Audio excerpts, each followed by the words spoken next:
with the preliminaries basically out of the way now, we'll be ready for the kickoff very, very shortly. And I think we should remind you that there is a sudden death provision for this game today because there has to be a winner. One of these two teams will meet the winner of the game later today between Oakland and Miami in the Super Bowl 2 weeks from today. So if the score is tied when the regular 4 quarters are completed, they'll take a 3-minute break, and then there will be a sudden death. And by sudden death, we mean the first team that scores wins the game. Well, just like last year, it's my great pleasure to be working again with Don Klein, the sports voice of KCBS in San Francisco, and Fred Cox is approaching the ball right now, so let me approach Don Klein. Thanks, Andy. As Minnesota gets set to kick off here, it's been 5 seasons since the Vikings were this close to going all the way. A success story fashioned around 12 victories and 2 defeats during the regular season. The Vikings clinching their division in the 9th game of the campaign, the earliest any team has ever wrapped things up for playoff contention. Back deep to receive Cox's kick, Cliff Harris, along with Mike Montgomery and Charlie Waters. The kick is taken at the goal line. Harris up the middle to the 15, to the 20, and down he goes after running a 60-yard kick back some 20 yards.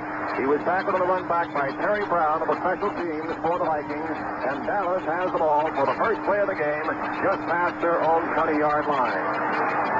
Mark it actually at the 21, Dallas is 21, where they're back. Roger Staubach quarterbacking. The running backs are Robert Newhouse in now for the injured Calvin Hill. Walt Garrison running out of the fullback position. The wide receivers, Drew Pearson, flankers, Bob Hayes, the split end, and Billy Joe Dupree, the other receiver, the tight end.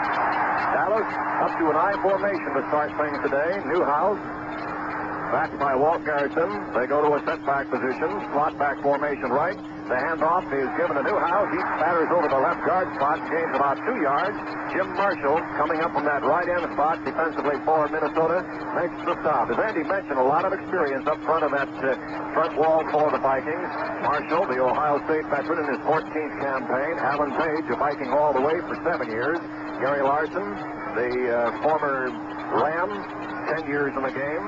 And also Carl Eller, of course, a 10-year veteran, anchoring the left side. Now, they have to be careful with a pass rush against Staubach. They just can't commit themselves either defensive line. They have to be a little cautious with their pass rush when you're going against Staubach and Tarkenton.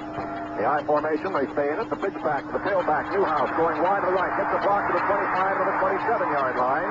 Blaine Nye was the pulling guard on the right side through a key block, and Newhouse gets about 4 or 5 yards. Now, that's the kind of play that's not supposed to work against the Minnesota defense. The theory on beating them is to go straight at them. And when you try to run wide, those great ends that they have usually pinch it off. So Dallas now faces, as a result of that play, its first key situation here. Jeff Wright, the strong safety, was the man who came up to get Newhouse on the far side of the field after a gain of about 4 yards. It makes it now 3rd down and 4 to go for the Dallas Cowboys. And here's the first 3rd down conversion attempt of the ball game. As Dallas is set, they line up in an I formation. As Mike Montgomery's come in to replace Robert Newhouse in that backfield now. Walt Garrison, the other running back, saw back to the air for the first time. Chased down the pocket, running for yardage to the 30. He's up to the 35 and has a first down for the Cowboys. Jeff Seaman, the middle linebacker from Stanford, was up to make the stop, but too late. As Staubach saw that open room ahead of him, and Roger will take advantage of that in a hurry. As the Vikings stopped him at the 35, Jeff Seaman, and it's first down for Dallas. A gain on that run of about 8 or 9 yards on the play for Roger Staubach. He was set to pass, but then saw his opening and took advantage of it. First and 10 for the Cowboys, converting their first 3rd down try today. They shift into a power I now out of it. In motion comes Drew Pearson. The handoff is given to Newhouse back in place of Montgomery, and he's still right at the line of scrimmage. Wally Hilgenberg came up from the right side. Wally had that great game against the Redskins last week, and makes his first tackle today. Don, that play was typical of what the Cowboys have been famous for years, and that's a lot of razzle-dazzle in their offense. There are 2 theories about it. Of course, it can confuse the defensive team. There are times when it basically might even confuse the Cowboys a little bit. That time they had a wide receiver in a 3-man backfield and rolling out to the left side. Here's Dallas up the line of scrimmage, running out of the I formation. They will sometimes shift, as they do, into a pro set now. Newhouse to the left side. Staubach going back to throw for the first time. Shoots it over incomplete. Intended for Walt Garrison, coming out of the backfield, but had stopped and taken more or less of a safety valve pass, that time from Staubach. His first pass of the game is incomplete. So that'll make it third down and long yardage for the Cowboys now. 3rd and 10 at their 35-yard line. They started this drive at their 21, picking up the 1 first down on Staubach's 8-yard run. And now it's 3rd and 10 for the Cowboys.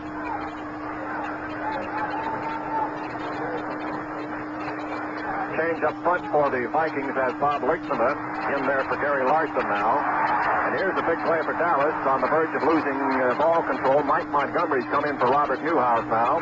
Harrison and Montgomery, the running back. As Staubach goes back to pass. Good protection. Throws it 15 yards, but incomplete. Way over the head of the Minnesota bench, as a matter of fact. And so the Cowboys are forced into a kicking situation. Their first drive going about... call it 14 yards out from their 21 to the 35. And in the kick will be Marv Bateman for the Cowboys. He's averaged about 41.5 yards per kick this year. This is his second season in the National Football League. He's improved this season from a 38-yard average in his initial campaign after kicking 48-yard average at his alma mater at Utah. All set now. Back to receive. Bobby Bryant, single safety. The kick from the 36-yard line. Downfield to Bryant, calling for a fair catch at the 25. And there it'll be a first down and 10 after a 39-yard kick from Marv Bateman. Minnesota has the ball for the first time today. The Vikings will start this from their own 25-yard line. Their backfield offensively will be Fran Tarkenton, of course, the quarterback. His running backs are Chuck Foreman and Oscar Reed. The wide receivers, John Gilliam, flankers, the split end, Carroll Dale, the tight end, Stu Hoyt. As they're lined up now to set back, in close behind Tarkenton are Reed and Foreman. Split to the left is Dale, Gilliam to the right. Following your signals, Tarkenton has the ball, hands off to Reed over the left side. He gains about 4 or 5 yards, ended at the 30-yard line, hit by Bill Gregory, who's in there as a starting tackle, and that's significant. Bob Lilly is not starting today. Bob, after playing 182 straight regular season games, of course that record is still intact into the playoffs, but he had played 182 straight regular season games. He's been painfully hurt with a hamstring muscle pull and unable to answer the call today. Whether or not he'll see some service later on, that of course remains to be seen. Here's Minnesota, 2nd and 5 at the Vikings 30-yard line now. As Gilliam comes wide right, Dale is out left. Calling his signal, Tarkenton hands it off on a cross butt. Foreman going against the grain to the 32-yard line, coming from left to right, and hit by Dave Edwards, the strong side linebacker, keying off Stu Hoyt on the right side of that Minnesota line, and he was there to make the stop after a gain of 3 yards, and it's 3rd and 2 now for the Vikings. So the first time they've been faced with a ball control situation, the Vikings had a 3rd and 2 at the Minnesota 33-yard line. We're just about 4.5 minutes into the action at Texas Stadium at Irving, and the score 0-0 between the final 2 remaining teams for the National Football Conference Championship. In motion comes Foreman now. Tarkenton rolls out right on 3rd and 2. Throws to Foreman. Caught and out of bounds at the 39-yard line.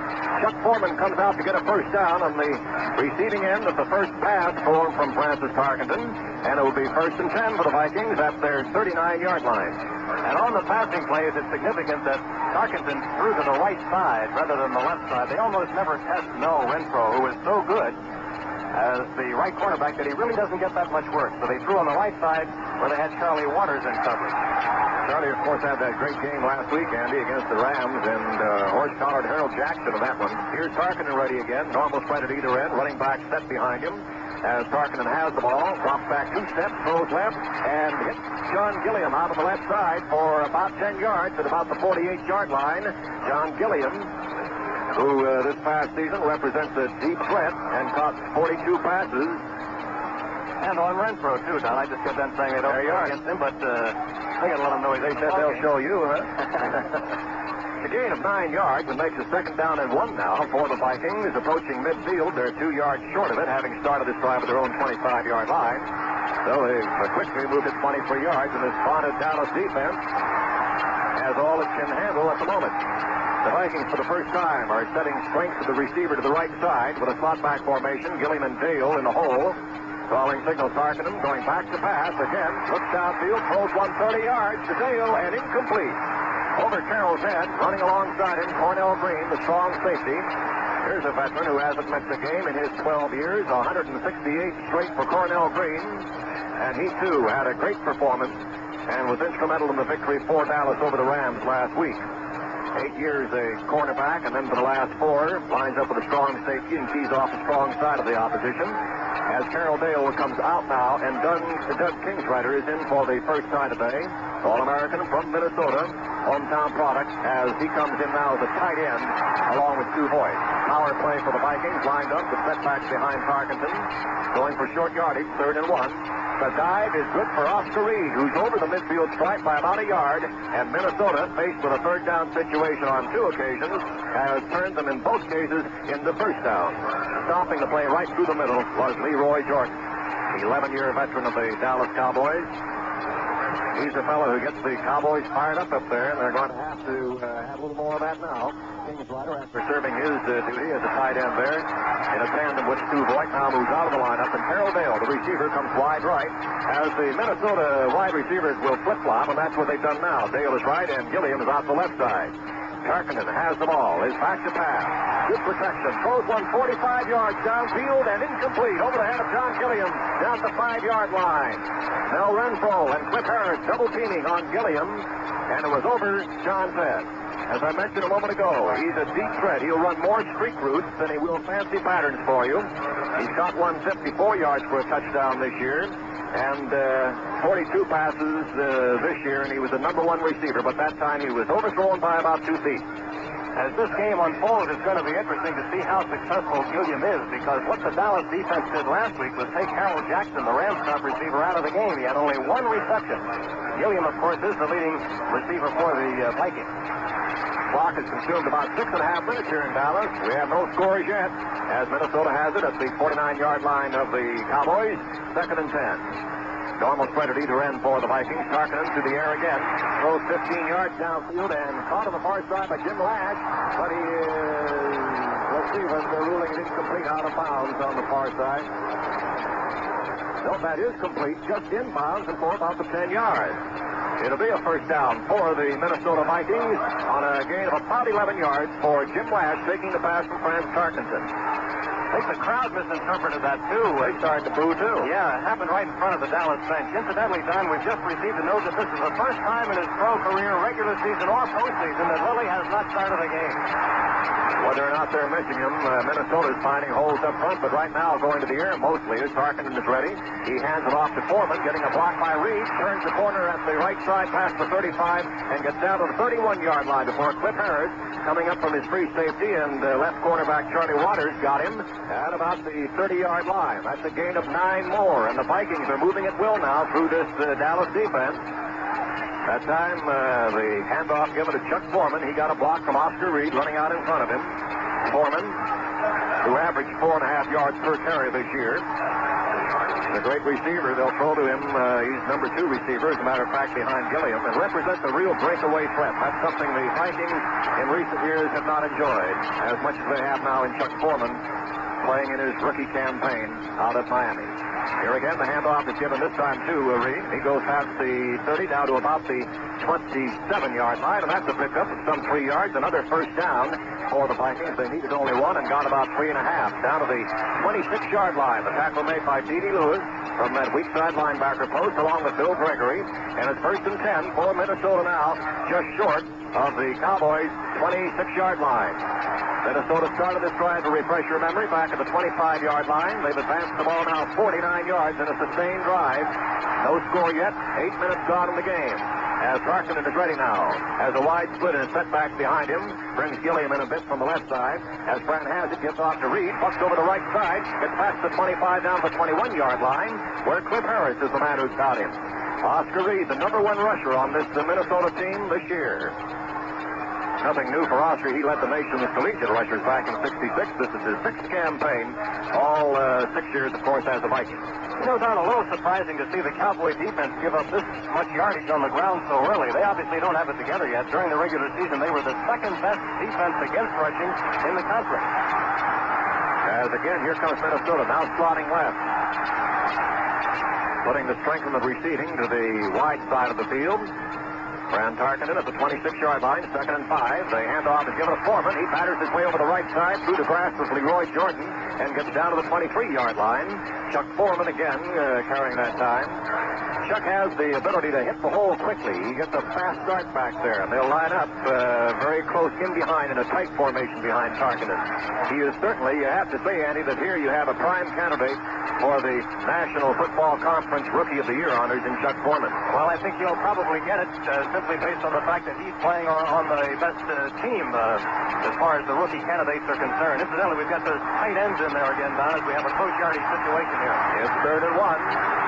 Minnesota's converted 2 previous 3rd down tries to 1st down. Tarkenton has it, gives off to Foreman. He slides off the left tackle and possibly got the yard. It looks like he has the 1st down.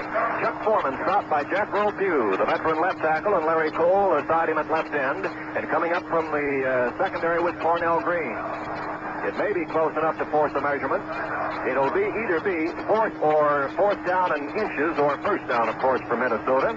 This was their 3rd try to keep ball control on 3rd down possession. And it looks from here as if it may be short by Andy. You are about 2 yards closer to the field than I am, or by about 6 inches, huh? Now the Vikings have an interesting choice to make, and it looks as though they're going to go for it. Cox does not come on the field. And so the Dallas defense is going to be challenged here on a 4th and inches situation. This is not your standard coaching strategy, we might add. Well, certainly Minnesota is going right at the Cowboys and telling them we're not afraid of you now, and we'll see whether it works. As here's Tarkenton ready. On a 4th and 6 inches at about the 18-yard line. Tarkenton, a long count, possibly with an audible. He has it hands off to Reed, and Reed batters his way to the 15. He stops up in midair.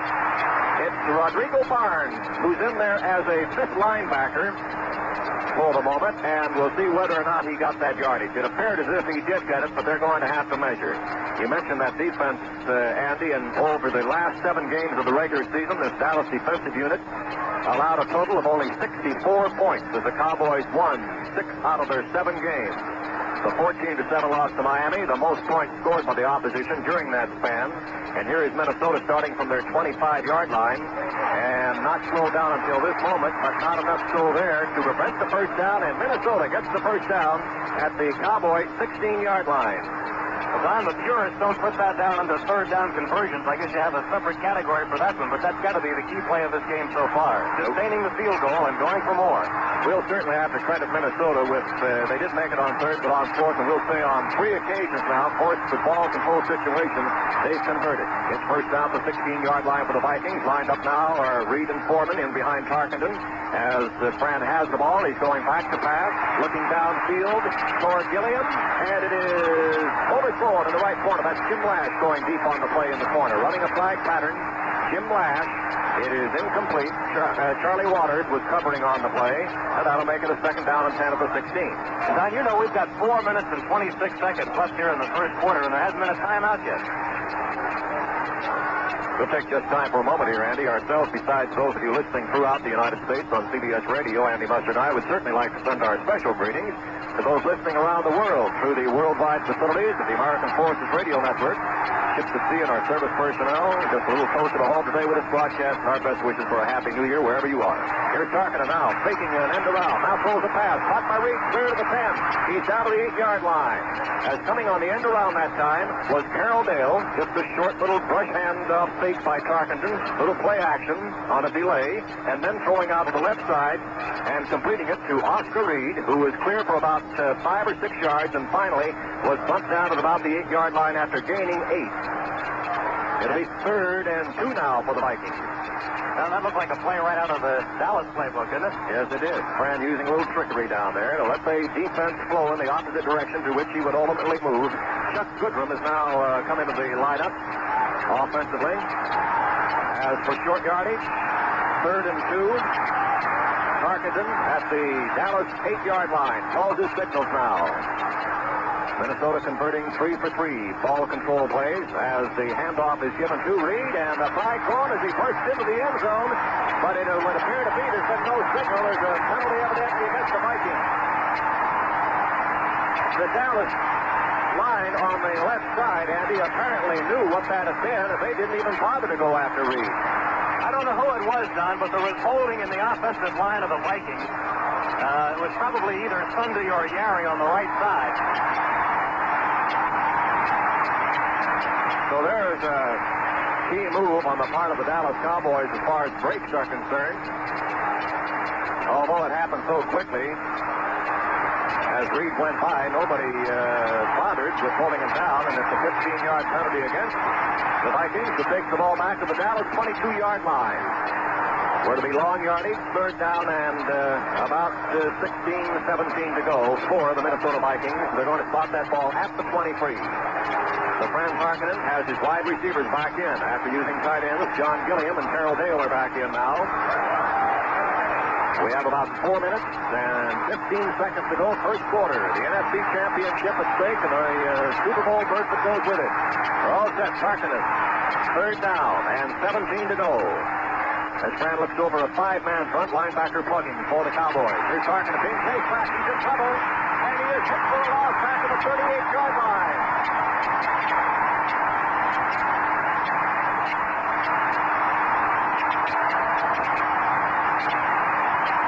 Harvey Martin and Jeff Pugh putting the rush on Tarkenton, threw him at the 37, a loss of 14 yards on the play.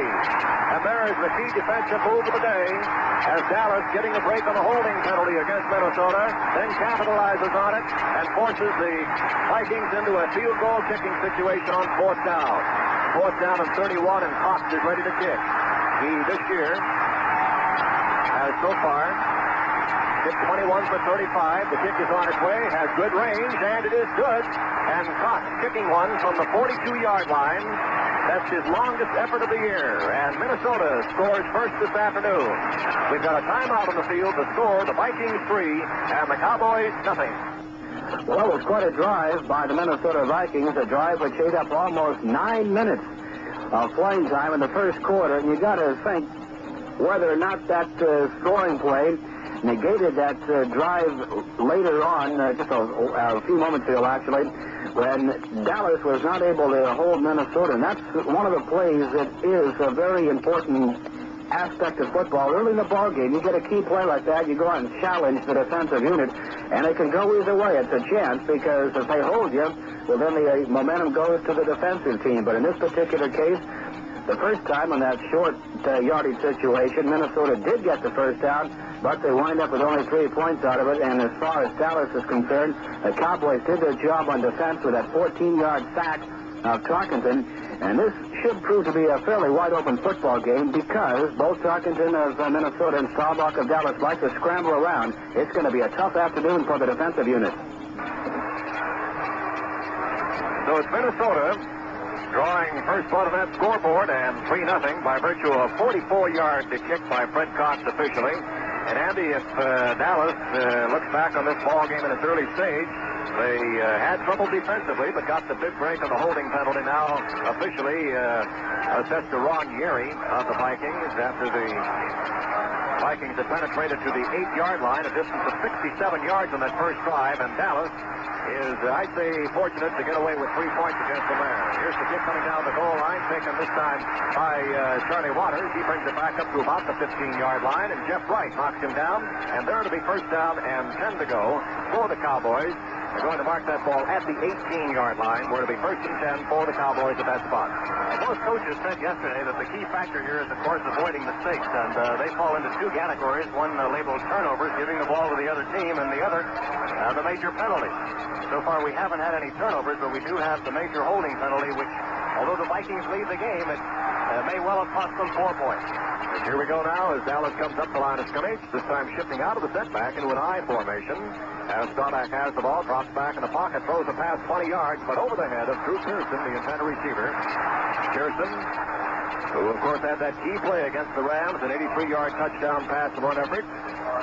One of 2 touchdowns for Pearson last week. You may wonder about that name, Drew Pearson. Drew's father admired the columnist, and, of course, there's the connection. Drew Pearson. It is second down and 10 to go for the Cowboys now. They're lined up at the Dallas 18-yard line.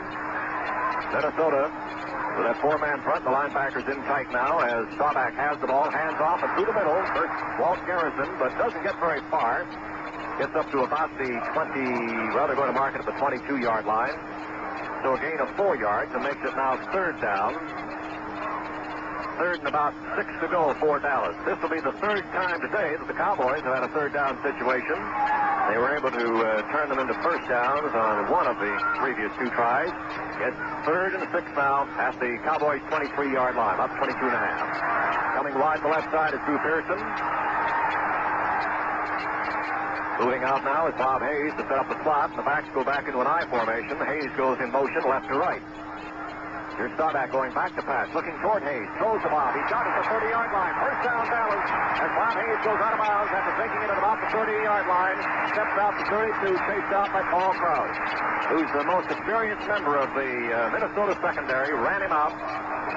He's 4th all-time in NFL interceptions, and Staubach respects him, but threw clear to Bob Hayes. And a fellow named Staubach has got to feel an awful lot better now. That's his first completion of the afternoon. It's been a tough season for Roger. His mother died only a few weeks ago, right prior to the St. Louis game. And at that time, Tom Landry began calling the plays once again for the Cowboys. Pearson left and Hayes right now. Set back to Newhouse and Garrison as Staubach gets off to Newhouse, and Roberts fouls over, takes the tackle at the 35, goes to the 40, and down he goes at the 40-yard line. Newhouse with a great second effort. He has tremendous sense of balance, and you really got to pull him down. You just can't knock him off his feet. Jim Marshall was the man who finally nailed him at the 40-yard line after he was initially stopped, spun away at the 35 and got 5 more big yards, and makes it a gain of 8. Second down, and 2 to go for the Cowboys, who now are marching. The battle up front, an interesting one there between John Nyland running head-on into Alan Page. And that could control the line of scrimmage when these 2 forces are against each other. As here now, Staubach hands it off this time to Walt Garrison. Garrison through the middle. Doesn't get much. He needed 2, and he might have got about half of it. It's tough to double up on a man like Page with Eller and Marshall alongside him close by. And, of course, that's the problem that the Cowboys would have trying to block up front the rush of Alan Page. He gained a yard on the play, Reed did, so it's third down and 1 to go. Roy Winston coming up from the linebacker on the left side with Gary Larson making that stop. Newhouse has 4 carries now for 14 yards. Garrison 2 for 5. As here's Dallas now, the big play for the Cowboys, 3rd and 1. They've converted 2 out of 3 previous third down plays. The handoff, this time to Newhouse. He's got the yardage. He gets up to about the 43-yard line. As Newhouse got about 1.5 yards, maybe 2. He needed 1. And the Cowboys will have a first down at the 43-yard line. They started this drive at their own 18 on the kickoff after the field goal by which Minnesota leads this ball game. 14 minutes into the first quarter with 1 minute and 8 seconds to go in the first period in Dallas, where the score is 3-0 in favor of the Vikings.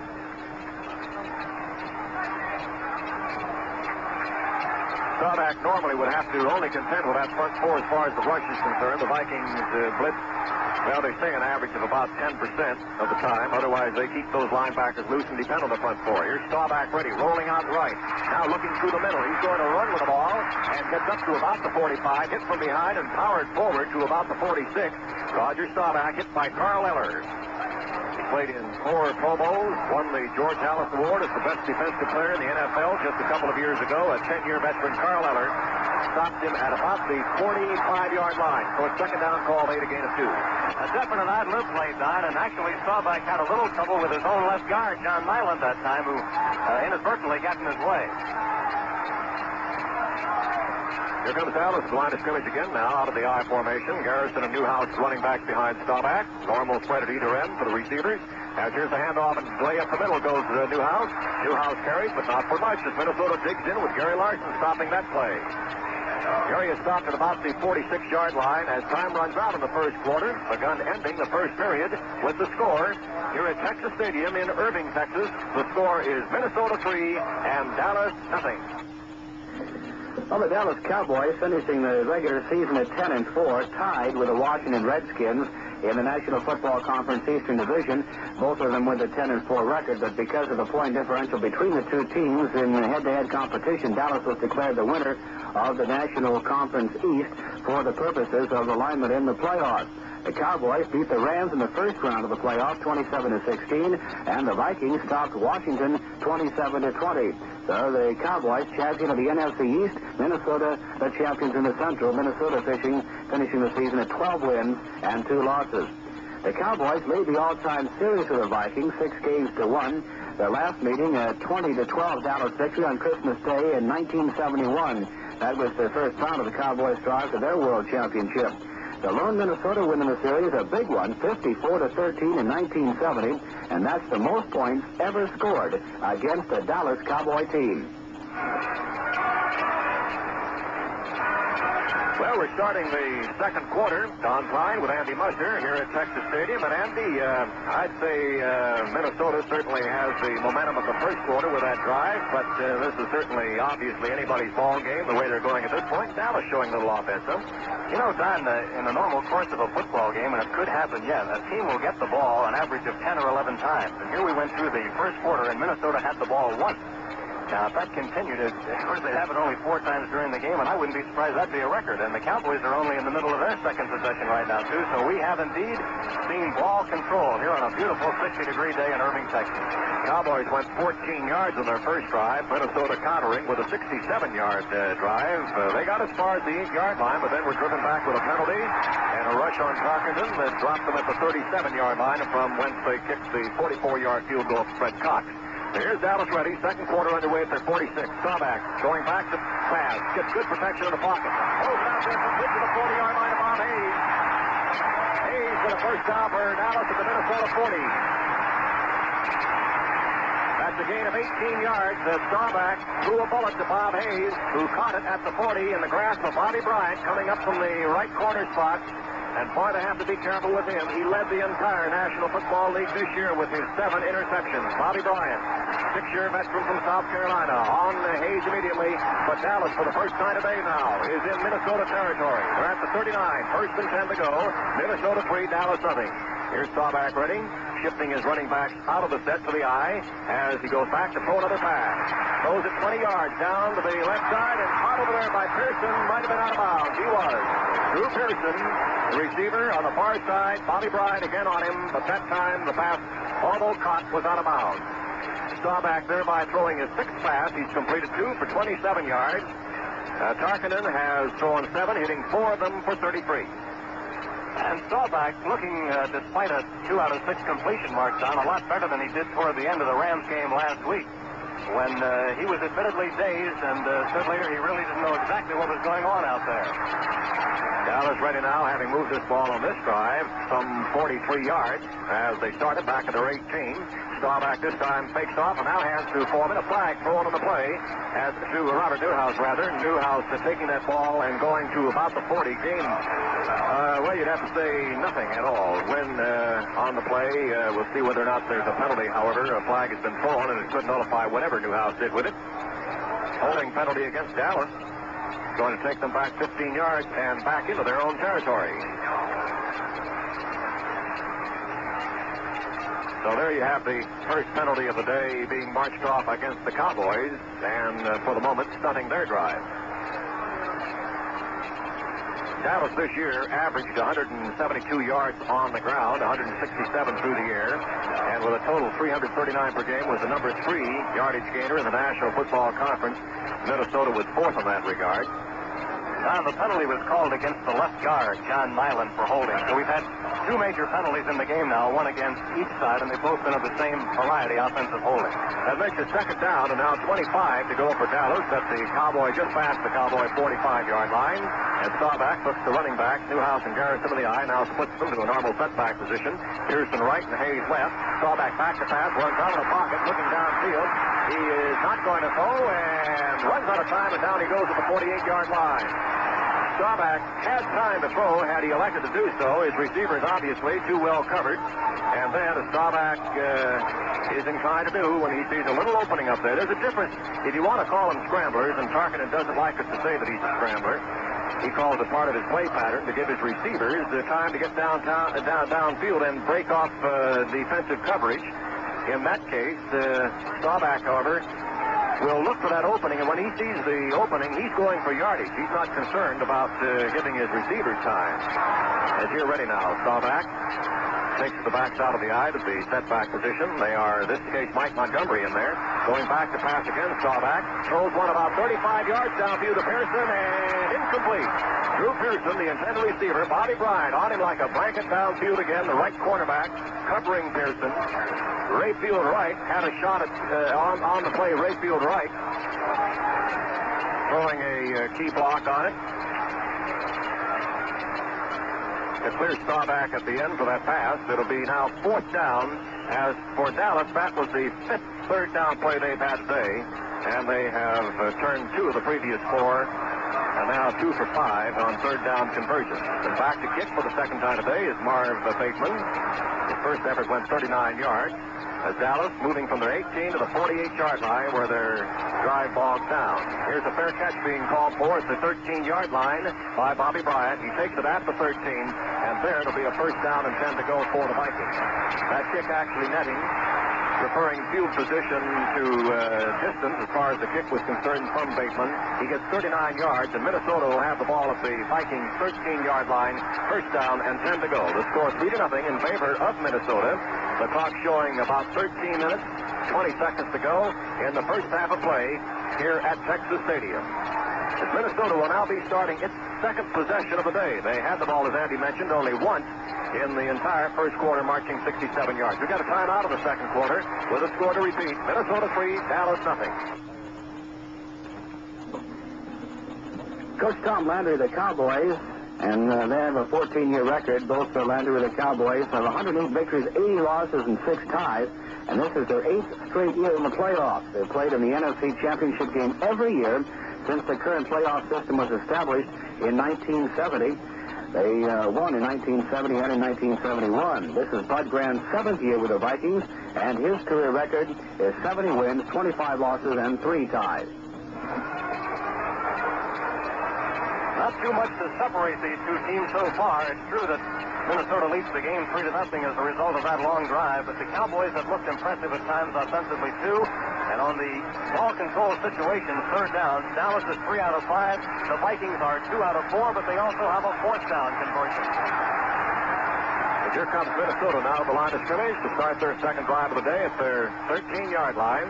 Here's the fake handoff by Tarkenton. Play action pass. Thrown out and complete this time to Stu Boyd, the tight end. He's up to the 30-yard line and down to the grasp of Cliff Harris coming up from that free safety spot.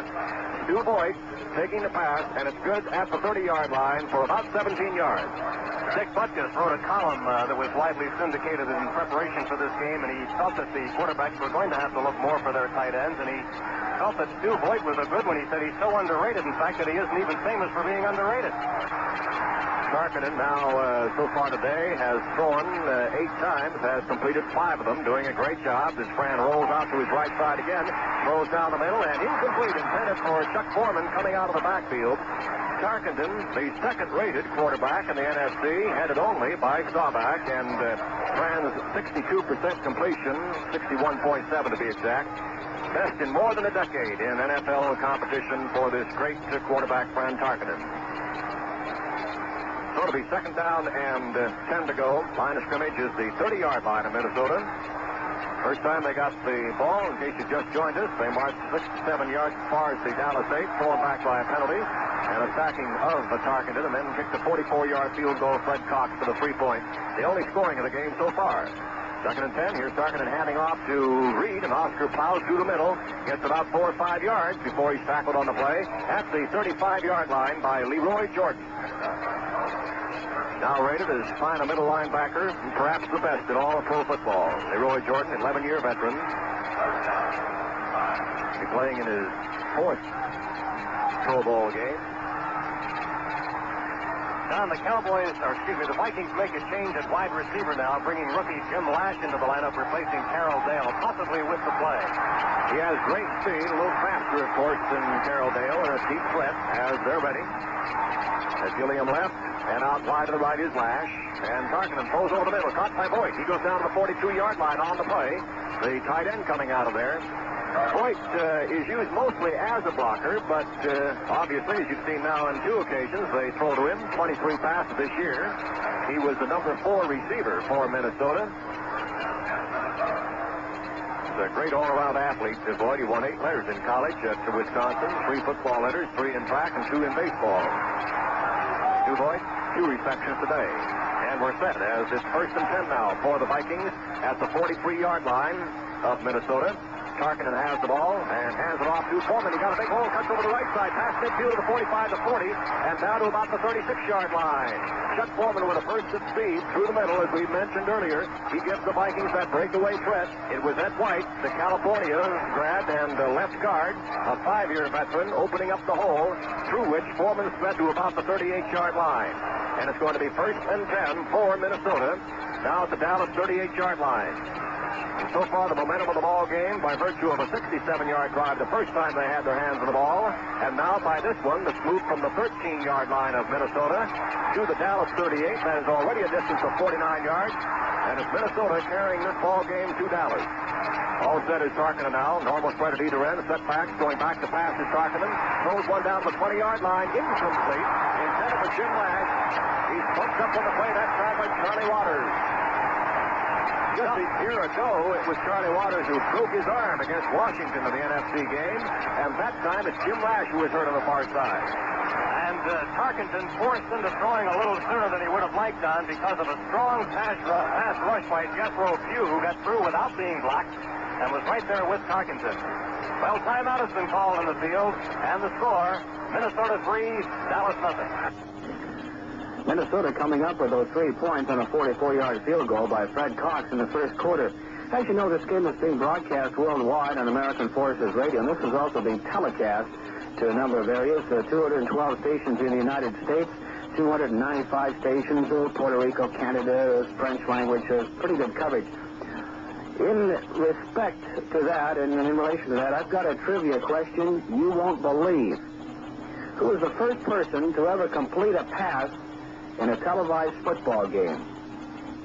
The reason I bring it up is because funeral services will be held for the man who threw that pass, 56-year-old Albert Howard. He was the former Waynesburg College quarterback who threw the first pass completed in a televised game. That was 1939 with Fordham.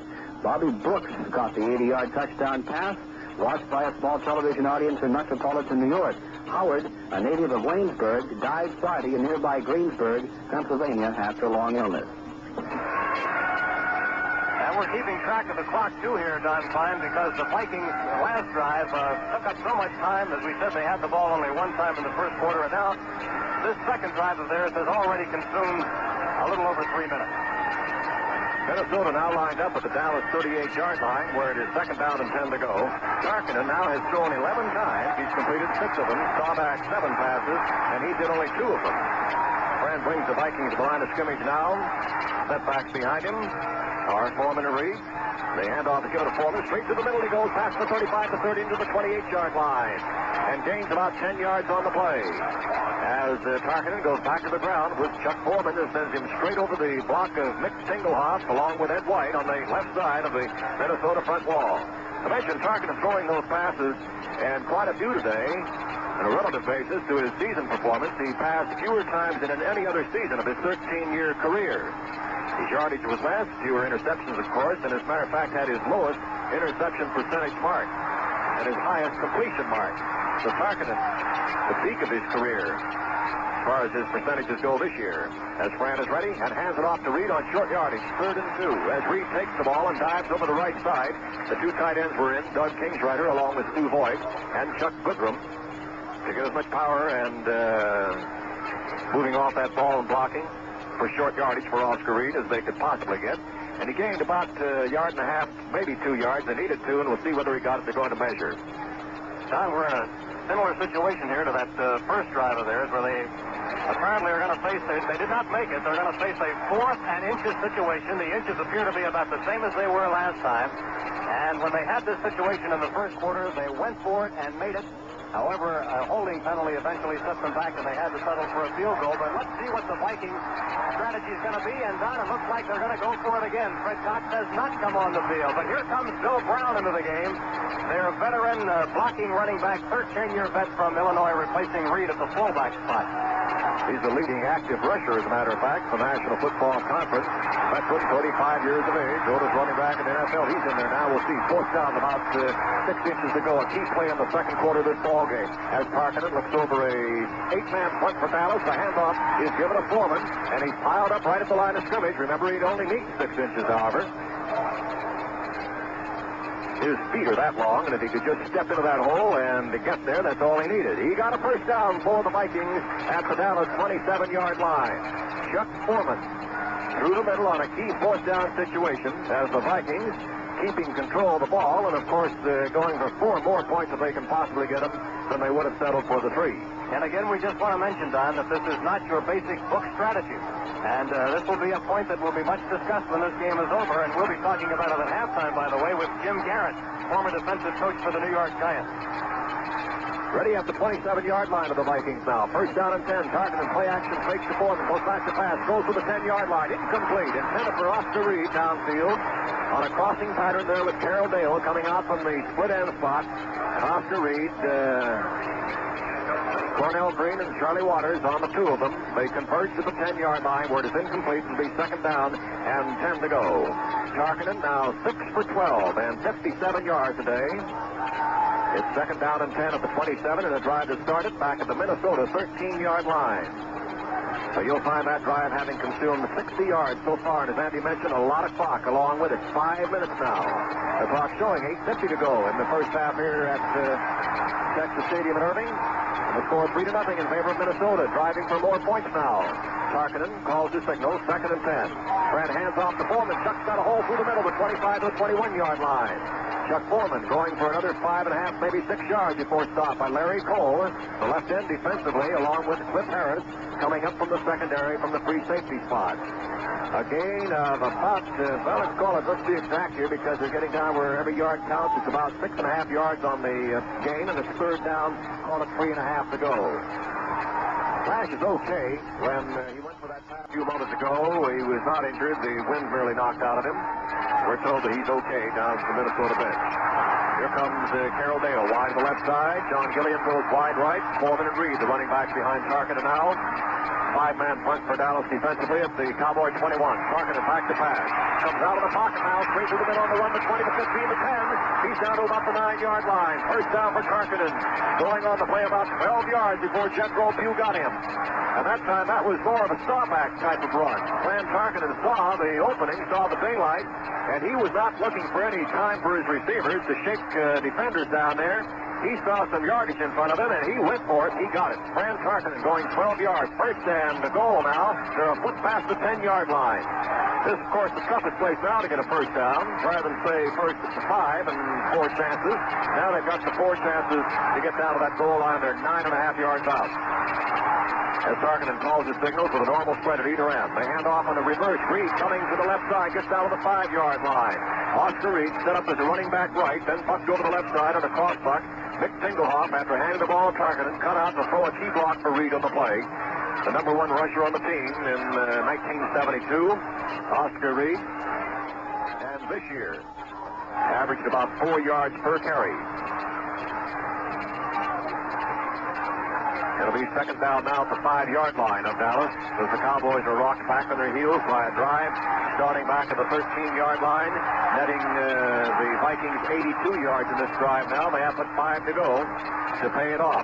Slot back formation left. There's the handoff going to the right side to Foreman at the 5. He's tackled and goes into the end zone. Touchdown, Minnesota. As the Vikings score, Chuck Foreman going wide to the right after Tarkenton set his receivers, Gilliam and Carroll Dale, in the slot back formation left. Foreman going to the right. As they could not stop him, he's into the end zone for the score that makes it 9-0 in favor of Minnesota here at Texas Stadium, where we have 6.5 minutes to go in the first half of play, and it is Minnesota 9 and Dallas nothing. As Fred Cox, who hasn't missed a conversion this year in 33 tries, lines up and is set. Holding the ball for him is Paul Krause. Hands outstretched, the ball placed and kicked, and it is good. And Minnesota gets its 10th point of the day. We have a timeout on the field. The clock, 6:30 to go in the half, and the score now. Minnesota 10 and Dallas nothing. A key block on that touchdown run by tackle Ron Urey.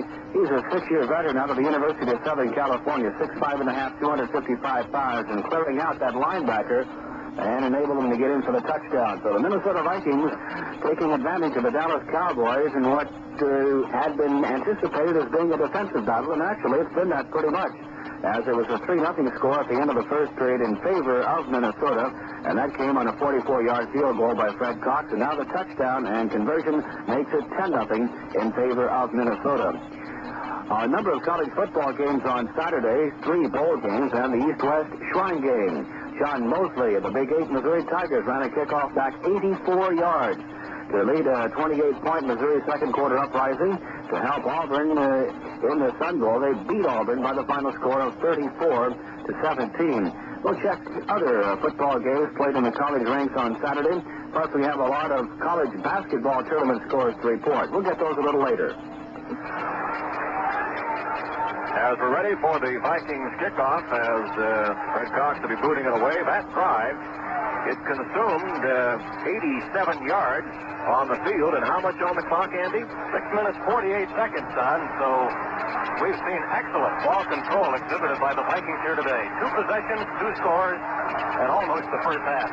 Here's Cox ready to kick off, and Dallas anxious to get something going. The Cowboys back deep into the end zone on the kick, and taking it out of there is Cliff Harris up the middle of the 15 to the 20, up to 25 to the far side to the 30, and up to the 33-yard line. A run back of 33 yards for Cliff Harris.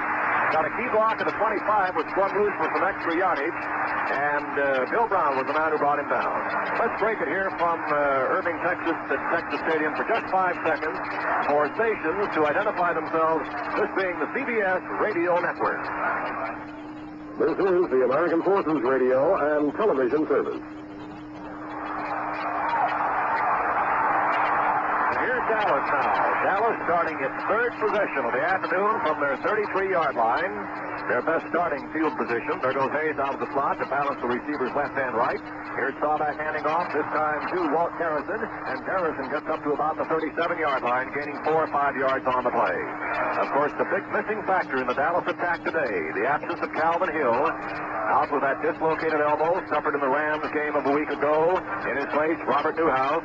Normally, a backup fullback is running out of the tailback spot on that eye and running as a halfback in a setback formation. And, of course, you don't lose a 1,000-yard rusher for 2 campaigns, as Hill has been, without suffering something in your attack. Here's Dallas ready now. 2nd down and about 7 to go. A gain of 3. In motion goes Pearson to stop. The handoff is given this time to Newhouse. And Newhouse goes up to about the 39-yard line before he's stopped by Carl Eller, the great defensive left end for the Minnesota Vikings, whose halftime inspirational talk of last week, when the things weren't going well against the Redskins, seemed to fire them up. And, well, maybe Carl can have halftime off to this one, Andy, huh? Yes, of course, Bud Grant wanted to underplay that a little bit. He said the blackboard just happened to be in the way, but it's still, I think, it's a freestyle blackboard record as far as his drop kick is concerned. And here comes Dallas now at the line of scrimmage on a 3rd down attempt to try to keep possession. They're just short of their 40-yard line with about 3 to go. Staubach back to pass. In the pocket, in trouble, down to back of the 33-yard line. Staubach hit for on the play, lost on the play of about 6 yards. Hit that time by Gary Larson coming up in the left tackle spot. As Staubach waited just to travel too long to get rid of that ball. He wanted to throw on that 3rd down situation, and it's 4th down for the Cowboys now, and Mark Bateman will come in for the 3rd time to punch today in 3 possessions. And with the surrendering of possessions here, Don, the Cowboy rate now has dropped down to 50%. They've had 6 of these situations, and they've been successful only half the time. Well set now is Bateman back to receive. So single safety, Bobby Bryant waiting for the snap from center. Bateman gets his kick away. Bryant is going to call fair catch again for the 3rd time and does so at the 25, and that will net Bateman a 42-yard kick on the play. Where to be 1st and 10 to go for Minnesota at the Viking 25. This, coincidentally, is the exact spot at which they started their first drive today from their 25. In case you just joined us, quickly to recap for you, they drove it down to the Dallas 8-yard line at that point. And we'll give you the rest of that to give you the 10-point score for Minnesota in a moment. Timeout has been called on the field meanwhile. And with 4.5 minutes to go in the half, the score is Minnesota 10, Dallas nothing. Checking those college football games on Saturday, as we told you, Missouri rolled over Auburn 34-17 in the Sun Bowl. In Houston, the hometown Cougars rolled up more than 600 yards in total offense to crush Tulane 47-7 in the Astro Bluebonnet Bowl. Quarterback D.C. Nobles picked apart the Tulane secondary and completed 8 of 13 passes for 201 yards. The Cougars also ran for 402 yards against the Green Wave defense. The East took an early 14-0 lead and went on to trounce the West 35-7 in the 49th annual East-West Shrine Game in San Francisco. The East relied mainly on its running game, led by quarterback Norris Reese of Mississippi and Richmond's Marty Smith. Smith ran for 2 touchdowns and gained 79 yards and 15 carries. The 20th ranked Volunteers closed with a rush, but it wasn't enough, as Texas Tech beat Tennessee 28-19 in Jacksonville, Florida. Joe Barnes threw 2 touchdown passes and scored a third. Minnesota now ready at the Vikings' 26-yard line. Their third drive of the afternoon. Both previous efforts have netted them some points. 3 in the first one, 7 the second. And here's Fran Tarkenton ready, calling signals. As Gilliam left and wide right is Carroll Dale. Here's the handoff given to Reed. Oscar plows over the right side, past the 30, up to the 33-yard line where Bill Gregory pulls him down. A gain on that play of about 7 yards. I was mentioning the fact the Vikings on their first drive of the first quarter went to the 8-yard line, thrown back eventually by a penalty and a sacking of Tarkenton back to the 37-yard line of Dallas, from whence Fred Cox booted a 44-yard field goal for 3 points. That was with 3:45 left in the quarter. And then, capping off the 87-yard drive of a moment ago, Chuck Foreman raced in from the 5-yard line to make it a 10-0 ball game after the conversion by Cox. Tarkenton hands off to Foreman. Foreman batters his way over the right side again, over the guard, and picks up another couple 3 yards on the play. Chuck Foreman tackled by Leroy Jordan, the middle linebacker, along with Dave Edwards, spotted at the 37-yard line. Ball marked at the 37 with enough yardage for the first down for the Vikings. 1st and 10 now at the Vikings' 37-yard line. The clock showing about 3.5 minutes to go now in the first half. Vikings' third drive. Dallas has had the ball 3 times. Their longest drive has gone 30 yards. They've had to kick on all 3 occasions. Harv Bateman forced into punting situation. Here's Tarkenton ready again. Normal alignment, the handoff to Foreman this time. He's still his charging through came Jordan on the blitz along with Edwards and Feud triple teaming to get Chuck Foreman that time before he could move. Jordan spotted at the 38-yard line. Going to be 2nd down and 9 to go after a gain of a yard for Chuck Foreman. Chuck, who is a great receiver as well as a running back in college. Number 1 draftee of Minnesota, and obviously they knew what they were doing back at those drafting tables last winter when they picked this fellow, Chuck Foreman. He's 11 for 60 now today, averaging better than 5 yards per carry. He went to 5 for the touchdown, of course. Here's Tarkenton ready again. He's dropping back to pass on 2nd and 9. Pulls out of the right flat to Foreman, and Foreman's up to the 40-yard line. As I mentioned a moment ago, he was a receiver in college as well as running the ball, and that time takes a short flat pass and nailed immediately by Jethro Pugh and D.D. Lewis at the 40-yard line. So Dallas digs in defensively, and you can just feel this crowd around Texas Stadium start to clap and applaud and just say, let's get the ball now. It's 3rd down, about 8 to go. 4 Minnesota at the 40-yard line. Listen to this crowd come alive. The way things have gone for the Vikings so down, it doesn't matter if they don't make it on 3rd down. They'll do it on 4th down. They've done that twice today. As timeout is now being called. We've got an official timeout down the field now. That stops the clock. That is the 2-minute warning. That's the 2-minute warning to the benches. So a timeout on the field to repeat the score for you is Minnesota 10 and Dallas nothing. Taking a look at some of the college basketball tournaments. In the Bruin Classic in Los Angeles, UCLA over Michigan 90-70 for the championship. San Francisco beat Wyoming 98-66 in the consolation. In the first round of the Maryland Invitational at College Park, Maryland, Maryland won the opening round game over Holy Cross 102-75. Boston College knocked off Michigan State 94-81. So Maryland plays Boston College Sunday night for that championship. North Carolina State beat Memphis State 98-83 to win the Sugar Bowl Classic in New Orleans. Louisiana State at New Orleans beat Villanova 81-80 in the consolation. Marquette over Wisconsin in a tight ball game, 49-48. Marquette comes up with a victory. A close shave for the nation's 6th-ranked team in the UPI poll. Marquette 7-0 at the start of weekly play. So Marquette wins the Milwaukee Classic Championship. Arizona beat SMU 86-82 for the Consolation Championship. Along with Don Klein, Andy Muser at Irving Stadium, we have only Texas Stadium in Irving, I should say. We have just 2 minutes left here in the first half, and it's been an error-free ball game with the exception of a holding penalty on each side. We haven't seen the ball flopping around. There hasn't been anything even resembling a fumble so far. Not even anything resembling a near interception. It's been basically a low-key kind of game and a very interesting game. And Andy, it might be a case here of Minnesota being one play away from their first punt of the afternoon if they fail to get a first down here. He's calling a signal. Tarkenton has his normal receiver spread at either end. The handoff is given to Foreman. He goes through the middle, past the 45, and maybe to the 48-yard line. If that's so, he's got a first down. And it would be the first down for the Vikings. It is a first down, the 48-yard line. As going through a hole, Foreman straight through the middle that time. He was tackled by Dave Edwards. He'll make it 1st and 10 to go for the Vikings, maintaining ball control here in the closing 2 minutes. Well, that's for sure, Don. They're 4 out of 7, except that you can make them 5 out of 7 if you throw in the 4th down plays. All set now, calling his signals is Tarkenton. He bootlegs out right now, runs out of the pocket. On his own now, throws his pass 20 yards, and incomplete intended for Jim Lash, who had gotten beyond, in that case, Cornell Green, the strong safety, had an opening, but the ball was just deflected out of his reach. And it'll be 2nd down and 10 to go. That stops the clock with 1:19 to go in the half, and Minnesota with a 10-0 lead. And he mentioned turnovers and the complete... so far in this ball game, the complete lack of them. There have been none.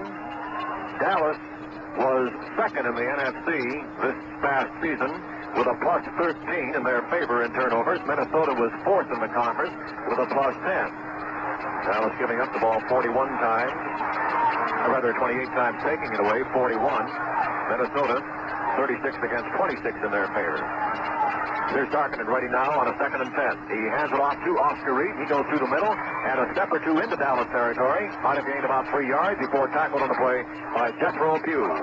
At the 49-yard line of Dallas, that's a gain of 3 yards and makes it 3rd down and 7 now for Minnesota. The clock in motion now.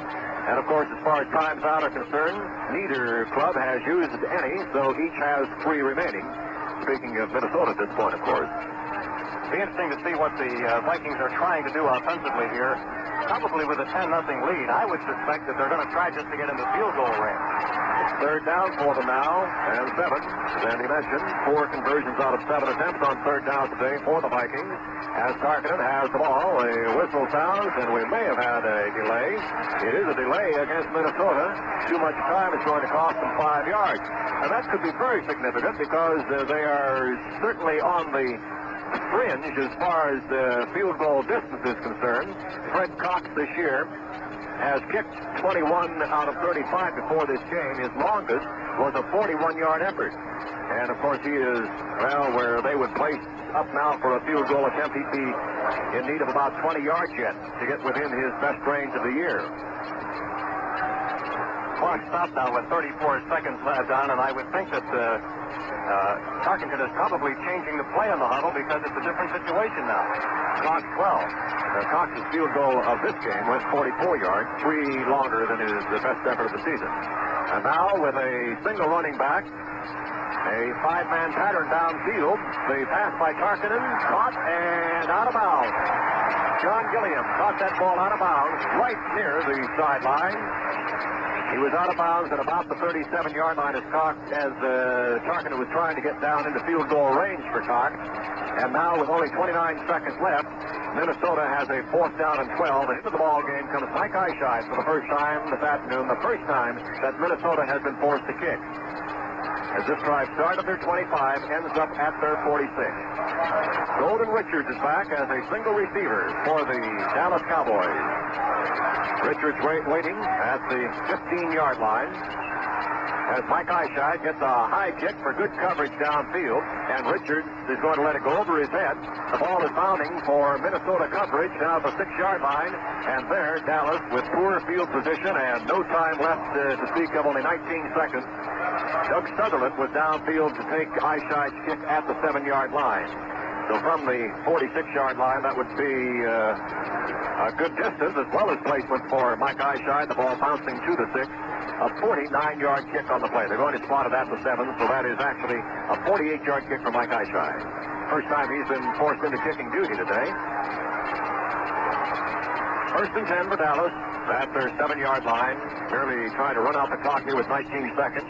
The handoff is given this time to Walt Garrison, and Garrison takes it out to about the 8 to use up the remaining seconds. Only 12 left now. The clock in motion. Dallas does not figure on stopping it. They'll let it go. Wally Hilgenberg was the man who made the stop on that play, along with Jeff Seaman coming up from his middle linebacker post. And time running out here at Texas Stadium on the first half of play. There it is, the gun sounding. The end of the first half in Irving, Texas, with the score, the Minnesota Vikings 10 and the Dallas Cowboys nothing. For the CBS Radio Sports on the CBS Radio Network back here at Texas Stadium in Irving, Texas, site of the NFC Conference Championship battle between the Dallas Cowboys and the Minnesota Vikings. And the score at the end of the first half, after a Minnesota field goal in the first quarter and then a touchdown in the second, is the Vikings 10, the Cowboys nothing. Just to give you a quick recap in case you joined us a moment ago, to give you the yardage figures, to show you that not only are the Vikings ahead on that scoreboard by the 10-0 margin, but they also have a decisive lead on the yardstick as well. They have gained 117 yards on the ground against the Cowboys 43. They have gained 45 yards through the air on 8 completions and 14 tries for Klein Tarkenton against Roger Staubach's 18 yards through the air, scoring 7 times, completing 2 of them. That totals out 162 yards for the Vikings and 61 for the Cowboys. And using those figures at a time when I'm about to introduce our next guest here at halftime, and Andy, what's your game plan for the second half, huh? Well, thank you, Don. That's a nice plug. You know, of course, my game plan isn't quite as important as what it's going to be for the Dallas Cowboys offensively, or maybe the Minnesota Vikings defensively here in the second half. The Vikings now will be receiving the kickoff to begin the second half of play today, and it'll be the first kickoff that they've received today. So we're watching Tony Frisch tee it up at the 42-hour right for the Cowboys. And the Vikings wearing the visiting uniforms with their blue traveling suits on here today are on our left. And we're watching now Charlie West and John Gilliam go back deep. During the season, Gilliam was the top kick returner for the Vikings, returning 10 of them for 174 yards. Vikings leading 10-0, and we'll see whether they go after it here or whether they protect their lead here in the second half. And there was a whistle as the kick occurred, and they're going to nullify that kickoff. Kick seemed to be a good enough one and went deep onto the right side. It probably would have been Gilliam's return, but the whistle was blowing as the kick was made. And it's difficult to know exactly why, unless there's a commercial on television or something. We still don't have the signal on that one, but at any rate, we know they're going to kick it off again, and there's no penalty involved here. Again, Frisch's kick will come from the 40-yard line, so we just had a bit of a false start here in the second half. And it looks as though there's some material still on the field down here at the 10-yard line. And when I say material, I want you to know that that material has something to do with a sort of a residual effect from the halftime show here, if you know what I mean. And we have an artificial surface at Texas Stadium which doesn't absorb that thing very well. All right. Thank goodness we know why. Here's Frisch's kick, and it's a high end-over-end job that is being taken by Gilliam on the 2-yard line. Slants up to the 10, the 15, gets out across the 20, and is buried at about the 22-yard line by Les Strayhorn and also Mike Montgomery. Now the Cowboy fans begin to chant for their defensive team. You know, in the divisional playoffs so far, the home team has not yet lost. And we'll be anxious to see what happens here today and also in the later game today between the Oakland Raiders and the Miami Dolphins. The winners today go to the Super Bowl 2 weeks from today. Oscar Reed and Chuck Foreman are the running backs. From the 22-yard line, the Vikings have possession. Tarkenton over Tingelhoff, waiting for the snap. And the handoff goes to Foreman. And he is dropped almost in his tracks. Foreman will pick up a yard to the 23 as he hits straight up the middle. They'll make it second down and 9 yards to go. Foreman today has 70 yards rushing on 12 carries and a touchdown. He has also caught 2 passes good for 8 yards.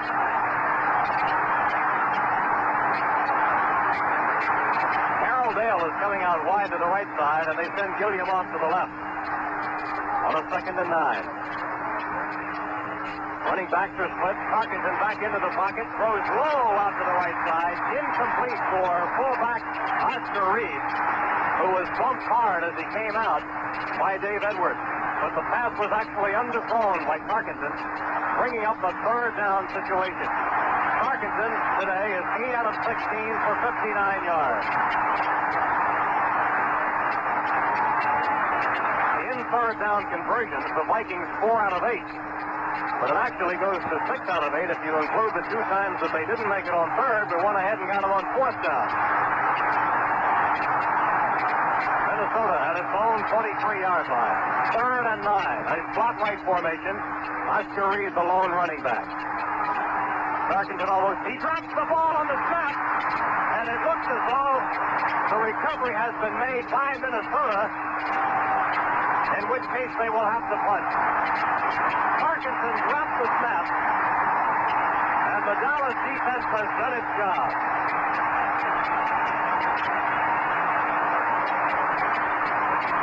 The Vikings now will be forced to punt for only the second time today, and the first time came with only 19 seconds left in the first half. Mike Eichscheid is the punter. Golden Richards is back in a single safety for Dallas. He'll be standing at his own 37-yard line. Eichscheid takes the ball at his own 8 and gets it away, but it's not a very good kick. Bouncing short of midfield. It goes out of bounds on the Minnesota 48-yard line. Andy, I think if there was anything that was very clear in the first half, it was the lack of mistakes in the ball game. There were no turnovers, but already Minnesota, with a 10-0 lead, has had 2 miscues. The first one of relative insignificance when Tarkenton bobbled that third down play. He had long yardage, but there Mike Eichscheid gets off a poor kick. And Dallas will try to capitalize now on great field position, the best they've started to drive this afternoon. Roger Staubach, who has gone the distance at quarterback, though his passing today has been only 2 of 7 attempts, brings the Cowboys out in the I formation. Now sending Bob Hayes in motion to the right as he takes the snap, fakes the running play into the line, and passes complete out on the left side to Robert Newhouse.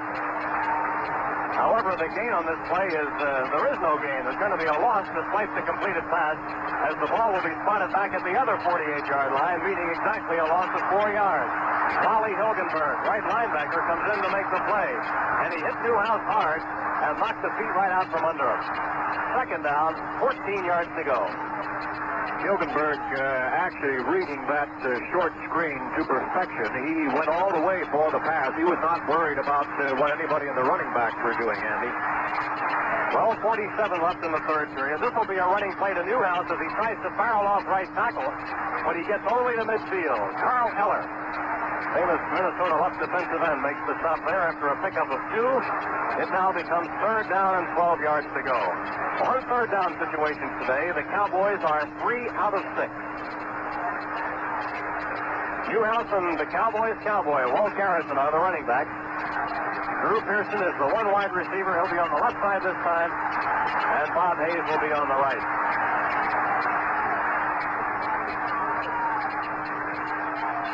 Third and 12. Staubach to look for it in the air, looking to his left, firing long down the left sideline for Pearson. It is caught by the Vikings. It is intercepted by Bobby Bryant, who leaped in front of Pearson and took the ball away. And the Vikings will have it at their own 3-yard line on the first turnover of the day. Now there's a pause in the action with the score. The Vikings 10 and the Cowboys nothing. Later on, the reigning Super Bowl champion Miami Dolphins will try to get the jump on the Oakland Raiders. That's the last obstacle for the Dolphins in a chance to repeat as Super Bowl champion. The game in Miami will decide the American Conference Championship, and the winner plays the Super Bowl against the winner of the Dallas-Minnesota clash. A hard basic football game is expected in that contest. During the regular season, Oakland and Miami stood 1-2 in total defense. To take the parallel even further, Raiders quarterback Ken Stabler and his Miami counterpart, Bob Greasy, ranked 1-2 in conference passing. The big rushers for the Dolphins are Mercury Morris and Larry Zonka, while Clarence Davis, Charlie Smith, and Marv Hubbard share the Oakland running chores. That should be a very interesting football game indeed from Miami, Florida, a game which will be broadcast late in the day over many of these same AFRTS stations. The Minnesota Vikings, 10-0 over the Dallas Cowboys. Let's get back to Andy Muser. With 11:57 left in the third period, the Vikings have gotten the game's first break, as Roger Staubach has tossed up an interception.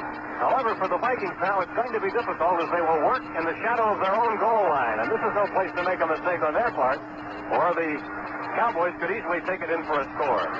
Actually, Andy, that being a third down situation, had that ball been batted down instead of intercepted, the Cowboys would have forced the kick, and Minnesota could have enjoyed better field position. This might be a break the other way for Dallas if they can hold it here. Let's see how it goes. First play is a running play to Oscar Reed, the sure-handed fullback, who's slants slightly off to the left and does get it out, indeed, to almost the 5-yard line. We'll wait till they unfile, but they put it at the 4, so make it a pickup of 2. As Jethro Pugh and Bill Gregory combine to bring him down. Second down, 8 yards to go. Cowboys have 4 first downs today. The Vikings have 13. In rushing yardage, Minnesota 119, Dallas 45. Passing yardage 45-14 in favor of the Vikings. Second and 8 at their own 4-yard line, the Vikings. Foreman gets the carry and slants off to his right side, but picks up only a yard as he brings it out to the 5. The Vikings now immediately facing a third down ball possession play. D.D. Lewis, who is playing despite a fractured thumb, made the tackle from his right linebacking position. Cowboys not able to score today. Vikings with a field goal in the first quarter, a touchdown in the second period. And if they have to punt from anywhere near here, you know Dallas is going to get the ball in good field position. 3rd and 7 at their own 5-yard line for Minnesota. Running back to a split as Tarkenton drops back into the end zone, fires out to the right side. It is incomplete. He was looking for Gilliam, but actually the ball was thrown out of bounds, and Gilliam had no chance to catch it and stay in. And so, we're going to see a Minnesota punt now by Mike Eichscheid, and he will not have as much operating room as he would like. He'll be backed up right against his own end line. And if a punter steps out of the end line trying to make one, that's a safety. The ball to be snapped from the 5-yard line. Golden Richards is a single deep safety for the Cowboys, but he is short of midfield. He is standing at the Minnesota 45. Eichscheid has stepped inside the end zone, gets a high snap, and hurries his kick, but under the circumstances makes a brilliant kick. Backing, Richards way back up to the 38-yard line of Dallas. Here he comes back to midfield. He's at the 45. He is heading down the left sideline. He is going to go in for a touchdown. A Dallas touchdown despite a brilliant kick by Mike Eichscheid. Bill Gregory gave him a key block along the left sideline on a great run by Golden Richards, which will cover approximately 62 yards.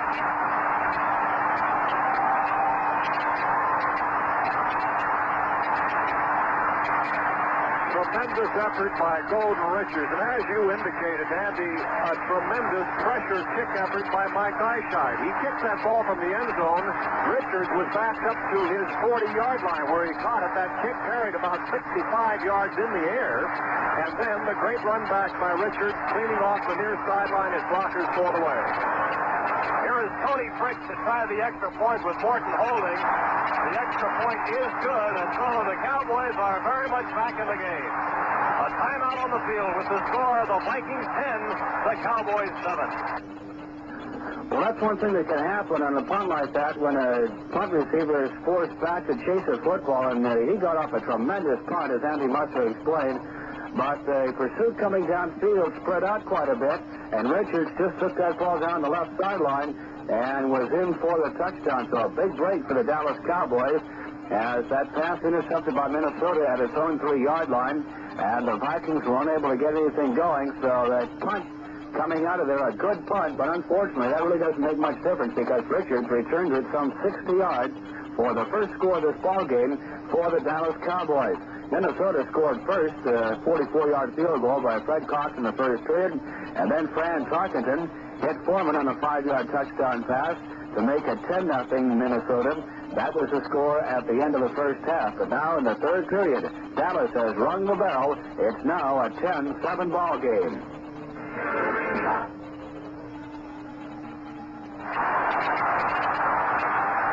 Certainly, Andy, if Golden Richards doesn't sleep quite as well tonight on all the excitement, you can excuse him. This rookie from Hawaii has 4.5 speed running a 40, and he turned on the after-blazer that time and down the field scored his first touchdown. That's the first touchdown he scored. During the regular season, Don, neither team ran a kickoff or a punt back for a touchdown. And here in what becomes the 16th regular season game, we're seeing one. Fritz the kickoff. Charlie West and John Gilliam back deep, and it's West dropping the ball at the 5, now picking it up to the 10, 15, 20, leaping at the 25, and he is stacked up in midair at the 25-yard line by John Babineaux, the linebacker from Villanova.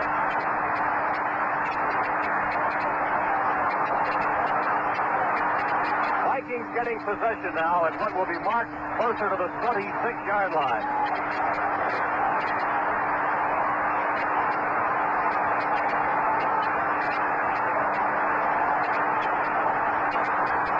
We have 10 minutes and 1 second remaining in the third period.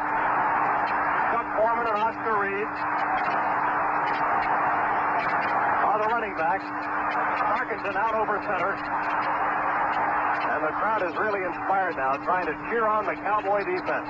Tarkenton rolling to his right. The pass complete to Foreman. He's out to the 30. He's across the 30 and knocked out of bounds at the 34-yard line by Charlie Waters, the left cornerback for Dallas. Andy, I think there'll be some post-game speculation now revolving around that interception by Bobby Bryant, who is the NFL's leading interceptor this year. Remember when he could have possibly, of course, he had to fight for that ball and actually couldn't be sure whether or not the receiver was going to catch it, but had he happened to bat it down, it would have been a 4th down kick for Dallas, and Minnesota would have had better field position instead of where Eyeshine was kicking from the end zone. At their 34, the Vikings face a 2nd and 2 as they send Foreman in motion to the right. Tarkenton hands off to Oscar Reed. He breaks the hole up the middle, gets across the 40 and to the 45-yard line as the Vikings have had one of the better running plays of the afternoon. Strong safety Cornell Green called on to make the stop, but not in time to save a first down for the Vikings. Tarkenton in passing today, 9 of 18, good for 53 yards. Mark the ball now at the 46-yard line of the Vikings as their drive continues. So good was their ball control in the early moments of this game that they had it only once in the first quarter. They still lead by 3 points. 4 yards shy of midfield. Foreman coming in motion to the right. Tarkenton dropping back and rolling to the right, looking long, way down deep. It is to Gilliam. He's got a touchdown. A long touchdown to John Gilliam. A play that covers 49 yards. Makes that 59 yards. The play was beyond midfield as Gilliam springs free on a fly pattern on the left side. And the Vikings have scored in a hurry. Well, after a relatively calm first half, we've had an explosive beginning to this second half. Cox to try the extra point with Paul Krause holding as the Vikes go up 16-7 on the long touchdown from Tarkenton to Gilliam. And the extra point is good. There's a pause in the action here at Irving, Texas, with the score now, Minnesota 17 and Dallas 7. Anyone placing a bet on Secretariat the last 2 years almost always had a sure return. But for the syndicate, which paid $6,800,000 for control of his future life, a question has come up. The reports say the Triple Crown winner and stablemate Reva Ridge flunked preliminary fertility tests. Not so, says William Taylor, manager of Claiborne Farm, where Secretariat was bought last month after becoming the first horse in citation to capture the Triple Crown. Taylor says, I'm almost sure the Secretariat has got one of our test mares in foal, and will have confirmation on her pregnancy in about 10 days. Secretariat's owner, Mrs. Penny Tweedy, says the only reason the two horses have not yet passed their fertility test is because of the need for absolute verification dictated by the huge sums of insurance money resting on the outcome of those tests. So while that story might get a few worldwide snickers, it's pretty darn serious business to Mrs. Penny Tweedy in Claiborne Farms. Well, Andy, John Gilliam certainly corroborates what we said earlier of him, posing the tremendous deep threat that he is. And bear in mind that he beat out Mel Renfro and Cornell Green. They're combined between them 22 years of professional football experience. In that secondary, they were on him, double-teaming, down deep on the run, and Gilliam simply out-sprinted them, took the pass perfectly thrown by Tarkenton and back into another 10-point lead. Cox sets for the kickoff, and he really booms this one. It goes out the back end of the end zone. Unable to make a fielding play on it back there was Cliff Harris, and so it'll be a touchback, and the Cowboys will take over at their own 20-yard line. That was the best kickoff we've seen so far today. 9 minutes and 2 seconds remaining in the third period, and after having seen only 10 points scored in the entire first half, we've already had 14 points scored here. Well, that's the way the football bounces, and now the Cowboys, who a moment ago thought they were right back in the game, and of course, indeed they are, and their crowd was all stirred up, now have to come back and get that one back again as they start at their own 20-yard line. Sawback splits his running backs, and the formation is strong to the right. Now coming in motion to the left side is Hayes. Rolling out right after faking to Newhouse, and a pass complete to Billy Joe Dupree. Dupree has the first down as he gets out to the 40-yard line, a 20-yard completion. Back to his tight end, the rookie Billy Joe Dupree, who caught 29 balls during the year and scored 5 touchdowns. Nate Wright, the left cornerback, and left linebacker Roy Winston combined to bring him down. And the Cowboys keep moving. Sawback, 4 out of 10 for 34 yards, and that was a 20-yard completion right there.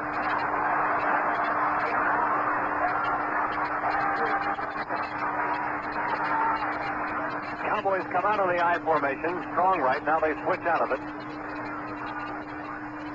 And Sawback does not look to hand off this time. Dumps it out on the right side to Gene Fugit, the tight end. And Fugit gets to the 38-yard line, so there will be a loss on that play. Carl Eller, defensive left end for the second time, has come in to force a yardage loss despite a pass completion. Andy, the crowd still buzzing, of course, for Dallas Cowboy fans down below on that punt return, and we've just been advised that was the first punt return for a touchdown by a Cowboy since 1968, regular or postseason play. 5 years since that has happened, and it certainly fired up the Cowboys, but Minnesota nevertheless got that touchdown right back. Second down and 11 yards to go for the Cowboys at their own 44. Dropping back is Sawback, firing it out. He completes it to Garrison out of the backfield. And Garrison breaks the tackle, gets across the 45 and gets to midfield. Garrison did that all by himself. Jeff Seaman eventually stopped that play, but he broke a tackle which would have caused the Cowboys for the second consecutive time to lose yardage despite a pass completion. And now they will bring the chains in, which are being kept here in the second half on the near side of the field, to find out whether the Cowboys have their second first down of this drive. The ball is at midfield. And it looks like they're going to be a little short from the way we view it. That'll bring up a 3rd and inches. Well, in the first half, we saw the Vikings twice in this situation go for it and make it. Let's see what the Cowboys do here, trailing as they are, 17-7.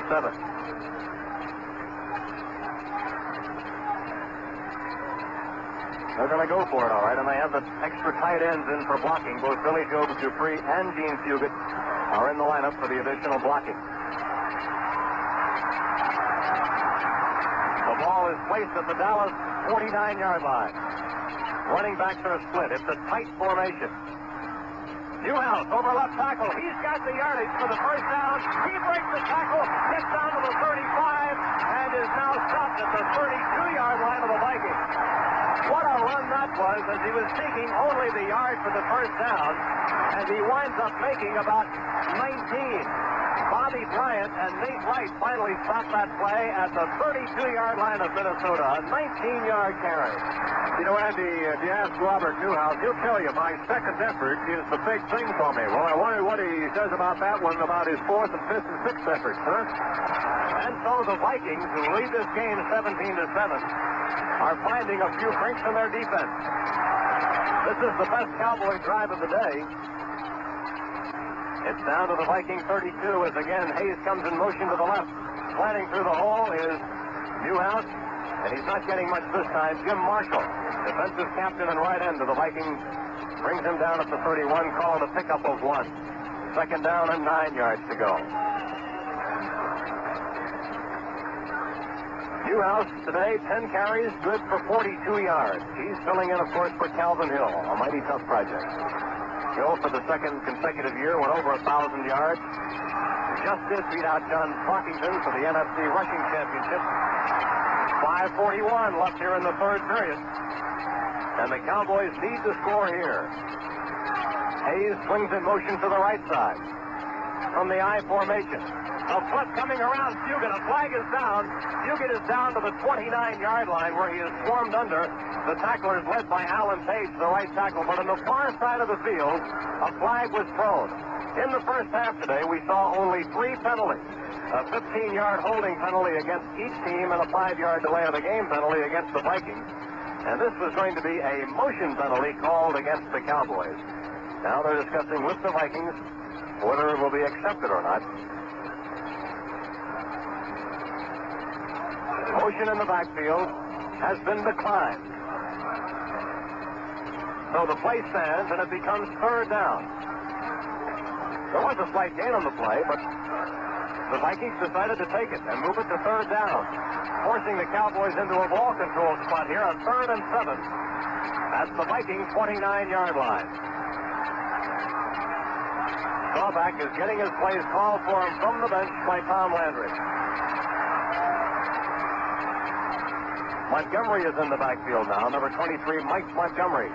He flares out to the right. As Staubach is going to shoot for him, and he hits Montgomery at the 22-yard line. Montgomery breaks the tackle, goes to the 17-yard line where he has the first down. A key play for the Cowboys as the Vikings forced them by refusing the penalty into the third, and the Cowboys called their bluff and made it. At the Minnesota 17, new life on a first down. Andy, that's 2 for 3 third down conversions now on this drive, and Dallas changed club. Maybe somebody threw some blackboards around in the Cowboy dressing room, huh? And surprising how our interview at halftime, Jim Garrett predicted that the Cowboys would come out and be a different team in the second half. Staubach has completed 4 passes in a row. Hayes again in motion to the right in front of the I formation. Hand off to Newhouse. Newhouse planting and getting down to just shy of the 15-yard line where Jeff Seaman brought him down. Call it the 16. And it'll be second down and 8 yards to go as the clock continues to run. And we have 4 minutes and 16 seconds left here in the third period. The first half was calm compared to the things we've seen here in the third period, where we had the game's first turnover, and we had a 54-yard punt return touchdown. Second and 8. Cowboys are strong right. It'll be a quick hitting play with Newhouse not getting much at all. Taking the handoff, stopped by Wally Hilgenberg as he gets back early to the line of scrimmage. So now, again, the Cowboys faced with a tough situation, and you know they don't want to have to settle for a field goal here, trailing as they are by 10. With 3:37 left in the third, they desperately want to convert this one. They'll have a 3rd and 9, and they're only 16 yards away from touchdown territory. Montgomery again is in the backfield. He is a converted running back, but probably will be set out in the flare position as we had seen before as they take Newhouse out. Garrison is the other setback. 3rd and 9. Staubach back.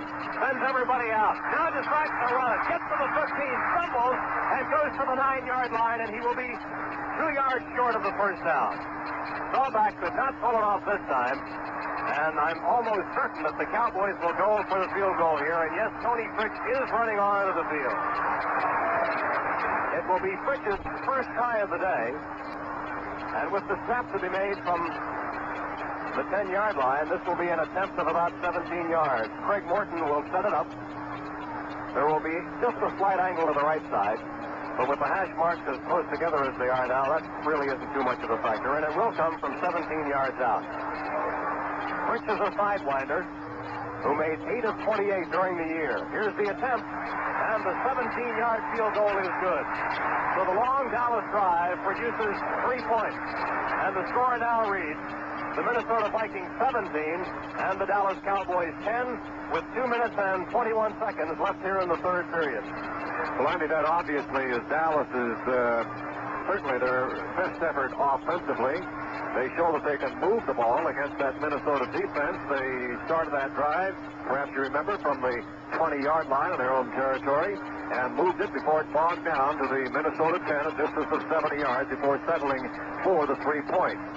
And at this point, Dallas is back within touchdown comeback range as they get set to give the ball back over to the Vikings. And before the kickoff here from Fritsch, let's pause 5 seconds for stations to identify themselves on the CBS Radio Network. This is the American Forces Radio and Television Service. At 790 and 1420, this is American Forces Radio. Money here today or not, but as far as what these fellows are playing for, well, a minimum of about $10,500 for the winner. When you consider the fact that the winner here will take home $8,500 against the losing portion of $5,500, there you have your difference of $3,000 in this winner or loser situation here. And by winning, of course, they're assured of the Super Bowl payoff. The minimum there would be $7,500. So you win this ball game, and you can look across the other side of the line and say, I got $10,500 more out of it than you did. Now, as Tony Fritsch gets set to kick off, we have Gilliam and West back deep, and it's going to be a tough play if it comes to West because he's in the sunlight, and it does. He runs to the shady side of the field at the 10, 15, 20, to the 25, hit at the 30, but gets across it, and will be stacked up right at about the 30-yard line, as the Vikings will have pretty good field position to start their drive late in the third quarter. 2 minutes and 11 seconds to go for the National Football Conference Championship. The 4th consecutive year that the Cowboys have been in this game, and the 8th consecutive year that they've been in the playoffs. What a record they have, and they have dominated this individual series with Minnesota, as a matter of fact, winning 6 of the 7 times they have played. Those were not all championship games, including regular season games in there, too. Foreman and Reed are the running backs at the 30-yard line as Minnesota takes over.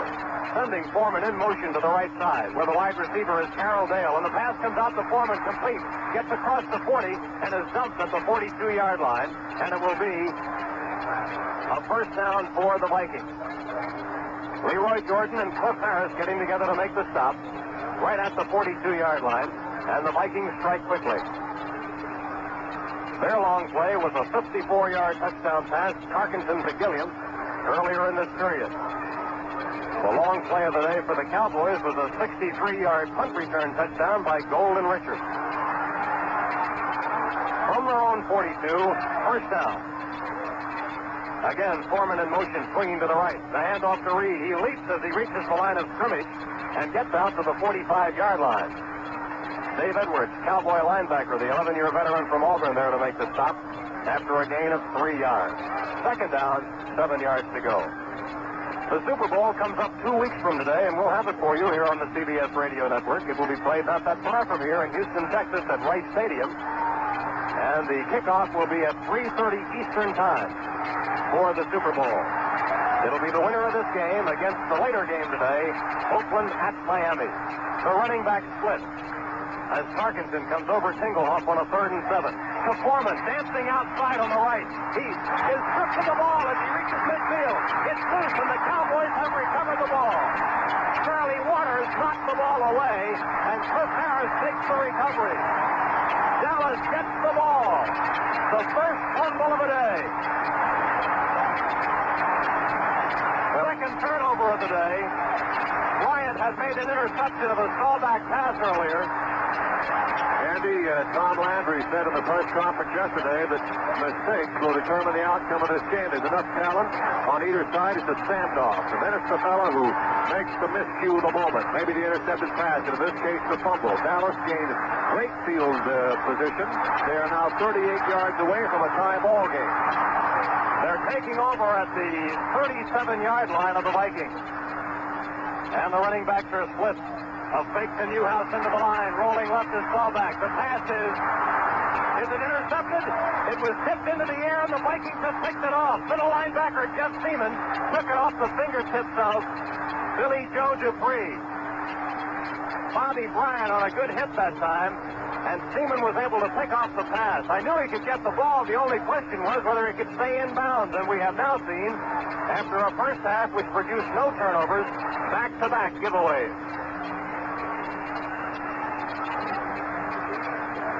And so, very quickly, it's the Vikings' ball at their own 26-yard line.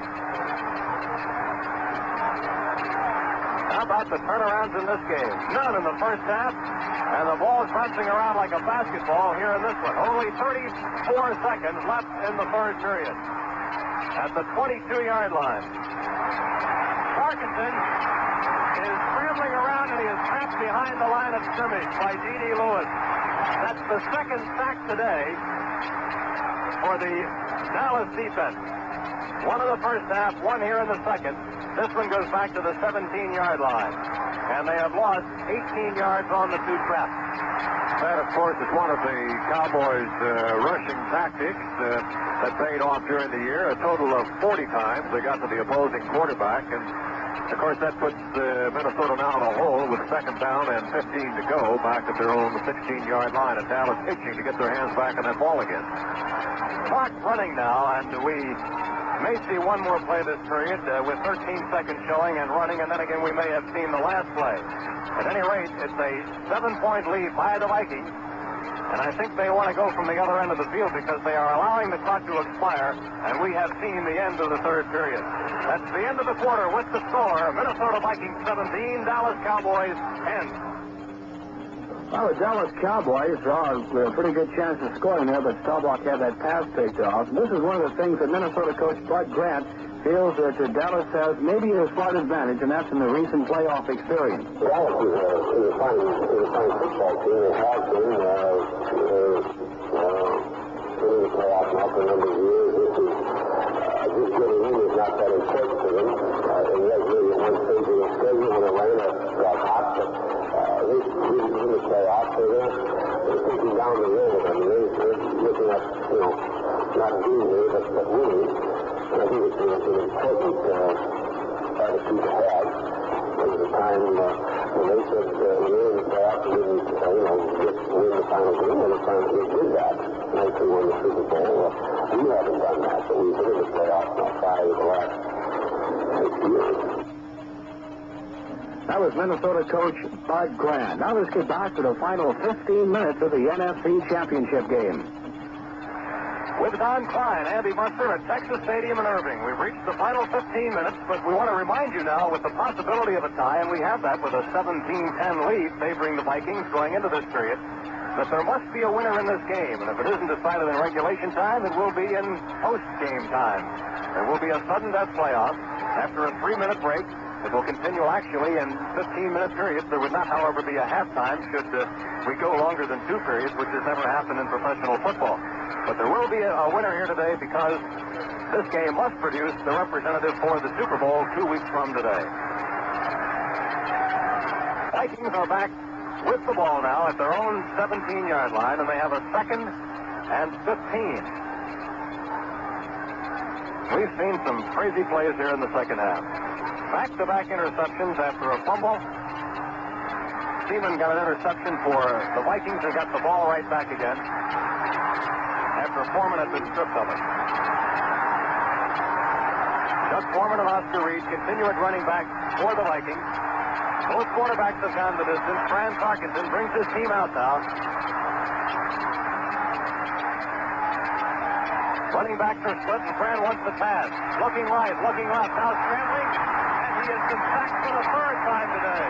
He is dropped back at the 9-yard line as Harvey Martin was the first man to reach him. The rookie from East Texas came back in to sack Tarkenton at the 9-yard line. And a yardage loss for Minnesota, a total of 27 on the 3 sacks. Now, 3rd and 23. And if they don't do something about it here, the Cowboys are going to get the ball in good field position. We said that before, and it turned out to be a punt return touchdown. 3rd and 23 for the Vikings. Tarkenton going to send everybody out this time. He's got one running back, but he is actually way out on the left side. He's firing out to the right, and it is intercepted by Waters. Charlie Waters intercepts the ball at the 24-yard line. And the Cowboys are only 24 yards away from tying the game.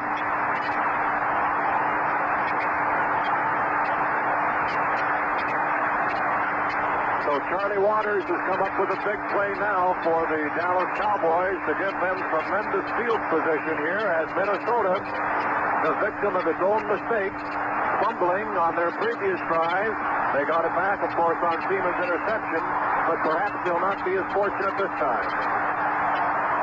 From the Minnesota 24, they have great opportunity now. The running back to the split for Dallas. Wide to the right comes Newhouse. The flag goes down as Newhouse hits the right side of the line. And he is stopped short of the 20-yard line. But let's await the outcome of this penalty call here. And it looks like it's going to be motion, I believe, against Dallas. Hold up on that, though. We have 14 minutes and 21 seconds left here in the final period. Illegal procedure is called against Dallas. And they're going to step off 15.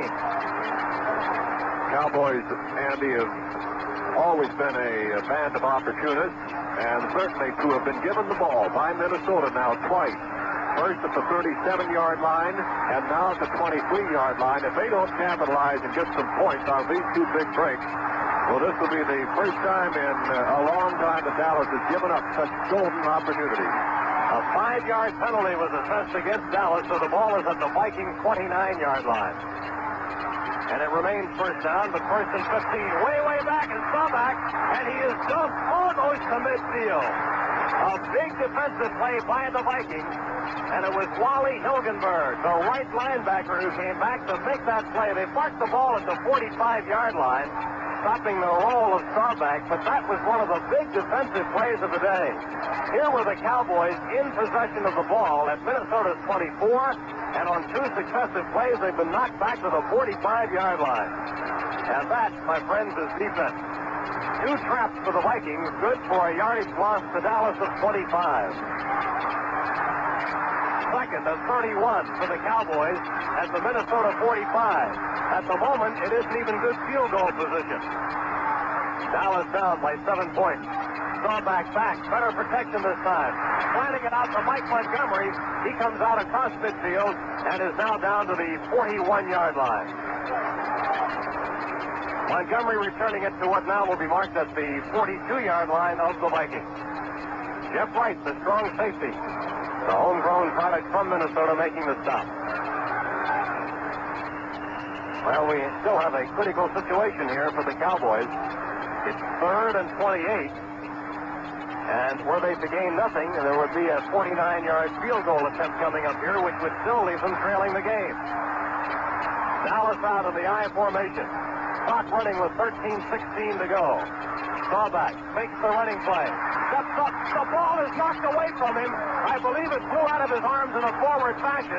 It was recovered by Gary Larson, and it's going to be a Minnesota ball at the 45-yard line of the Vikings as they roll that a fumble. We've got a monitor here, and watching it on the replay, it didn't appear as though Staubach actually had his arm in motion. And if that's the case, of course, and so it's ruled, it's a fumble, and Minnesota recovers and takes over. We've got a timeout here in the field, 13 minutes to play in the game, and a score, the Vikings 17, the Cowboys 10. I think that's one of the interesting aspects of football. As you've been following this game all the way along, you'll know that it was virtually an error-free first period, first half, I should say, from the standpoint of fumbles or pass interceptions. But now, things are really getting shaky for both teams here in the second half. Question of whether or not it's the pressure or whether things like this just happen, which they do in pro football games. And if that's the case, things are looking pretty tough here. But so far, Minnesota has the lead, 17-10. Well, you've got to say here at the standoff, as far as mistakes are concerned, we've had 4 turnovers in the last 4 possessions. As it all started, of course, when Cliff Harris recovered Chuck Foreman's fumble at the Minnesota 37-yard line. At that point, Dallas could do nothing with it, though. Jeff Seaman intercepting Staubach's pass. Minnesota back on the attack again. Again yielding is Charlie Waters. Picked off Fran Tarkenton's pass. And twice, with great field position in Viking territory, the Cowboys could do nothing about it. Taking over at the 23-yard line, they've gone backwards to the 44, where Staubach trying to pass, and the question will remain, of course, as one of those judgment calls that an official has to decide. Was his arm coming forward? Was the ball knocked out of his hand before his arm came forward? They say the latter case. Minnesota recovers the fumble, and they have regained position with not bad field position themselves at the 44-yard line in Viking territory. Still 7 points for the good. So now it's up to Tarkenton to try to pad this lead, which is still a risky 7 points at this stage in the 4th period. Hand off to Oscar Reed, slanting wide to the right and getting a few yards as he moves it out to the 48 before he is stopped by Jethro Pugh. Oscar Reed has been one of the big ball carriers for the Vikings here today as they've tried to do the job on the ground with Foreman and Reed. And on this play, he gained 2 yards. Second down and 8 yards to go. I just can't get over the change in this game in the 2 halves. And I also have to mention again that it was more or less predicted by our halftime guest, Jim Garrett, who said he looked for the Cowboys to come out and stir things up in the second half, and they've done just that. Minnesota 2nd and 8 at their own 47. The ball is dropped by the Vikings. Foreman dropped the ball. Larry Cole made the recovery. Foreman fumbled the ball, the second fumble of the afternoon for Foreman, and the recovery was made by Cole. Boy, I tell you what, it's getting tough to keep track of all these turnovers. So now Dallas has the ball in Minnesota territory at the 47-yard line, and the play in recent moments has resembled less than championship caliber. The third field position now for Dallas at the 37, the 23, now the 47. Now will they capitalize on it? Well, this is really something. Newhouse gets the handoff from Staubach, is still at the 45 when he rolls inside and will be given yardage to the 44-yard line of Minnesota. Carl Eller in on the tackle. Big Carl, 6'6", 247 pounds, and he's tough to miss out there on a football field.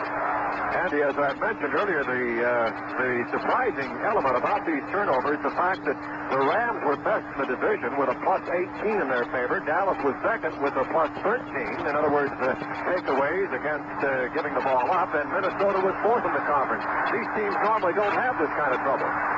The Cowboys going for what would be the tying touchdown with less than 12 minutes remaining in the game. It's a 2nd and 7 as Newhouse gets the ball, gets to the 40-yard line of Minnesota, and slightly inside as he is brought down by the 2 defensive tackles of the Vikings, Gary Larson and Alan Page. Prior to that carry, Newhouse had the ball 13 times for 45 yards today. Well, you know, when you consider Miami and Oakland, they had played airless ball of late. I could just see them watching this game down in Miami and feeling, of course, that they're going to win. Both of those teams say they're going to beat the other, and they're licking their chops saying, wait till we get a hold of these fellows, huh?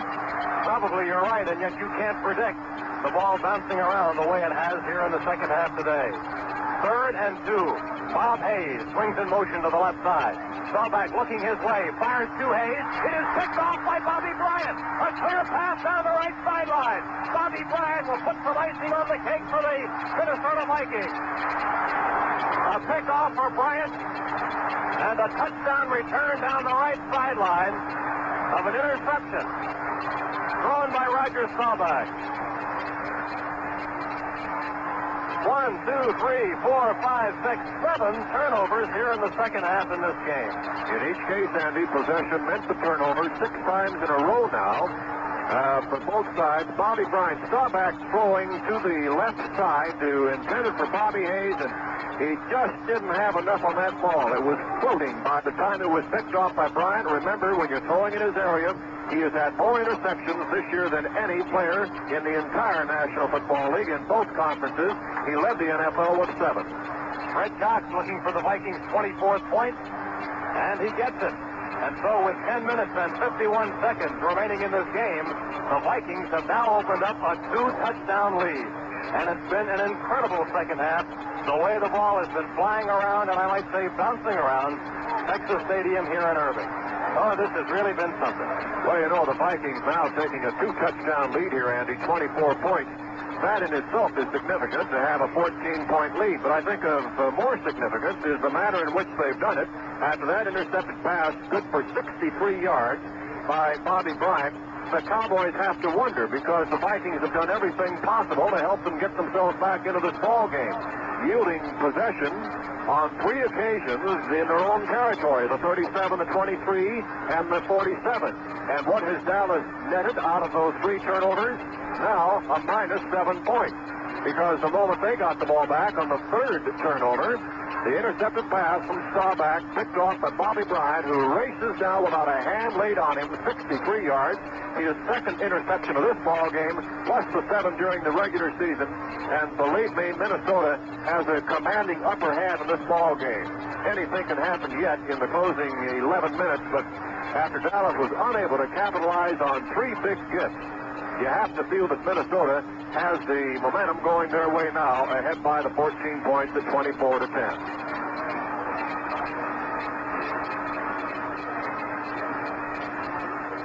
At the moment, the Cowboys have 3 deep receivers. Harris in the middle, Waters on one side, and Golden Richards on the other. As Fred Cox places the ball on the tee at his 40-yard line and gets set to kick off. And the Viking defense, one of the toughest to burn in the league, will now have to show what they can do here. They can give up 1 touchdown. They can give up a touchdown and a field goal without the offense producing anything. Here's the deep kickoff going way to the left side. And because it is fielded in the sunlight by Cliff Harris, he decides to down it in the end zone and take the touchback. Dallas to move then from its own 20-yard line. So if you like some long runs, you're enjoying this ball game. In this second half alone, we've had the 3 touchdowns, one being a 63-yard punt return by Golden Richards, and for Minnesota, the 54-yard pass, Fran Tarkenton, John Gilliam, and now the 63-yard interception pickoff TD run by Bobby Bryant for 63 yards. Bryant has picked off 2 passes here today. Staubach to throw on first down, firing out to the right side. And his pass is complete to rookie Drew Pearson, who is bumped out of bounds at the 25-yard line by Nate Wright. Staubach today now is 9 of 17 for 68 yards, but the big mark against him is 3 interceptions. Second down, 5 yards to go from the Dallas 25. The attendance today is 60,272, so we've got 4,252 no-shows here today. The game is being televised locally into Dallas. Back shifting out of the eye now on a 2nd and 5. Going in motion is Newhouse way out to the left side. Staubach firing over the middle. It is tipped into the air, and it is picked off by Jeff Wright. The Vikings have the ball. Here comes Wright down to the 30-yard line, and the Cowboys can do precious little right here in this football game. Minnesota with another scoring opportunity as they have the ball as the result of the tipped interception at the Dallas 30-yard line. That's 4 in a row now for Dallas, giving up the ball on the intercepted pass by Jeff Seaman and the fumble by Roger Staubach, and now back-to-back interceptions, yielding again to the Cowboys, to the Vikings. Bobby Bryant in the first case, Jeff Wright in the second, and now great field position for the Vikings at the Dallas 30. Well, if the Cowboy defense should give up another touchdown here, we could just about say goodbye to the chances for the Cowboys in this one as Oscar Reed gets the first carry and gains 2, slashing off left tackle. you have to wonder what Roger Staubach is thinking now, Andy, in view of the statement he made after that game back in Washington, which we covered just a year ago. He said he'd work all of 1973 to make up for the 72 NFC title loss to the Redskins, a 26-3 loss, and he did work hard. And, of course, all of his efforts now coming to naught here this afternoon by virtue of interceptions that he must feel personally somewhat responsible for. And in some ways, the Cowboys appeared to be the team with the momentum. They were 4-3 at midseason, but finished very strong. Chuck Foreman in motion to the right on 2nd and 8. Tarkenton slanting right now, decides to keep it, gets to the 25, hit hard and stopped at the 23-yard line. But somehow you don't worry about Tarkenton when he gets hit because he has never suffered a disabling injury in his 13 years here in the pros. Last week he threw 2 touchdown passes within 65 seconds versus Washington to wrap up the divisional playoff game. He is, however, at this moment facing a 3rd and 3 situation. But a field goal here will also very much hurt the Dallas cause because the clock continues to run. It shows 9:16 remaining, and as we speak, the Cowboys are already down by 2 touchdowns. Tarkenton has carried the ball twice today for 17 yards. 3rd and 3. Sending Foreman in motion to the left. Both teams have used lots and lots of motion today. Tarkenton wanted to throw, scrambles left, scrambles right, decides to run again, and he will be trapped this time back at his own 27-yard line. As the Dallas rush gets to him for the 4th time this afternoon. Larry Cole led the charge this time.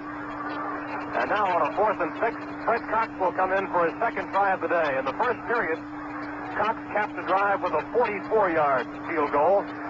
And here in the final quarter, he will try one from the 34, 10 yards shorter than his last one. His holder is Paul Krause. He will have a slight angle to the left. The kick is down. The ball is in the air, and Cox's field goal is good. A 17-point lead now owned by the Minnesota Vikings. With 8 minutes and 29 seconds left to go in the game, the Vikings appear to have the commanding edge by a count of 27-10 over the Cowboys. Well, of course, it'll be Dallas going back on the offense here, and the question is now what they will do in the 5th possession they have enjoyed after the last 4, resulting in 3 intercepted passes and the fumble. And the question, will they hold on to it? I think there's one difference in the gets being given by both of these teams down below, and that is the fact that Dallas has gained great field position in Minnesota territory, but unable to do anything about it. Minnesota, when they intercepted that last pass and got possession by Jeff Wright's interception, they had great field position at the 30, but other than that, the earlier interceptions, as far as the Minnesota Vikings were concerned, they were still back in their own territory, and to that point have picked off the 63-yard interception run by Bobby Bryant in their own territory, and that time, given field position at the 30-yard line of Dallas, had to settle for the 3 points. So whether or not the Dallas defense, it's all relative at this point in yielding only 3 points, it makes it a 27-10 ball game, and Dallas would have to do more than merely get breaks. They'll have to put their offense back together and do so now in a short time remaining of 8 minutes, 30 seconds. Short relative to the scoreboard, which shows them down now by the 17 points. One piece of disheartening news from the Minnesota side of things is that Jim Marshall has suffered a back injury, and he has been taken from the field to have it examined. So when the Vikes get back on defense, which they will shortly, we will not be seeing number 70, the defensive captain, in there. Cox kicking off. It's a deep kick. And, whoa, boy, Harris goes out of the end zone and into the sunlight trying to field that one, and there was no chance. And Fred Cox has done a terrific job on the kickoff here this afternoon. Dallas to take over on the 20-yard line, and number 75, Bob Lurtzema, a 7-year veteran from Western Michigan who has been in the game replacing Gary Larson occasionally at left tackle, will now move into the right end position and replace Jim Marshall. Staubach, who has thrown 4 interceptions, is 9 of 18 in passing otherwise. So he's thrown 9 to his side and 4 to the other side. And I can tell you the 4 that he threw to the other side have had more influence on the game than the 9 he completed. In motion goes Newhouse, wide to the left. Staubach back to the pocket at the 10-yard line, firing over the middle, and the pass is bobbled and dropped by Drew Pearson out at the 37-yard line. He was in double coverage. The two right boys had him, Nate and Jeff, and he couldn't hold on to the ball. 16 first downs for the Vikings, 7 for the Cowboys. 134 yards rushing for the Vikes, 83 for the Cowboys. 103 yards passing for the Vikes, 44 for Dallas. Marshall is back in the game now. Number 70, Jim Marshall, has returned to the field of play. Wertzema is out.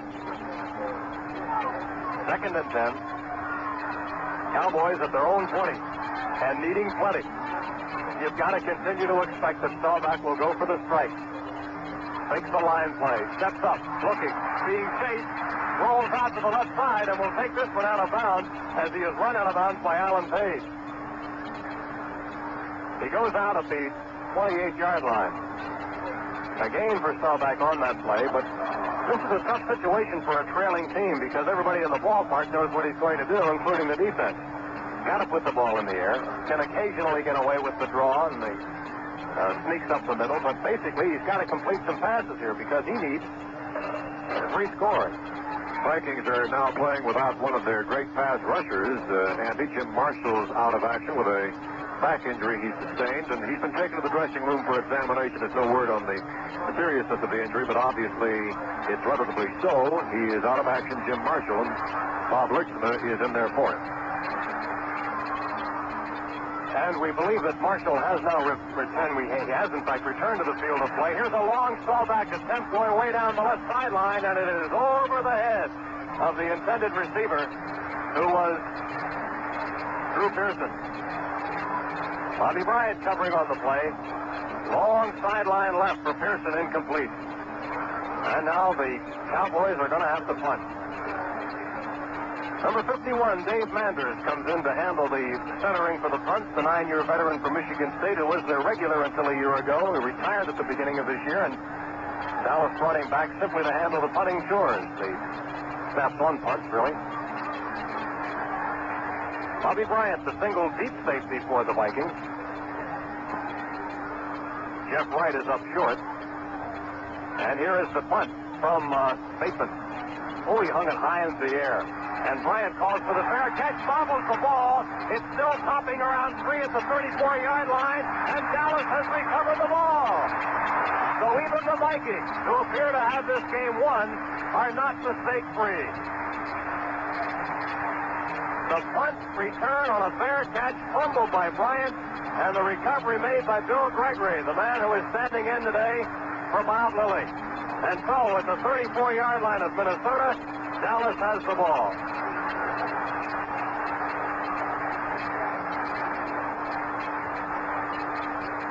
No change of possession. Cowboys keep it at the 34 of the Vikings.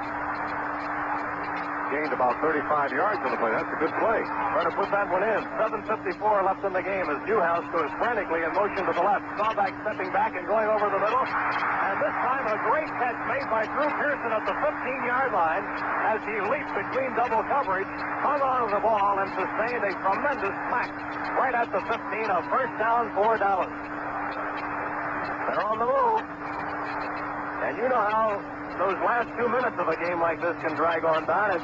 It seems like they're really up against it with 7.5 minutes to go, but if they could get one in a hurry here, it might not be so bleak after all. It's 27-10, favor Minnesota.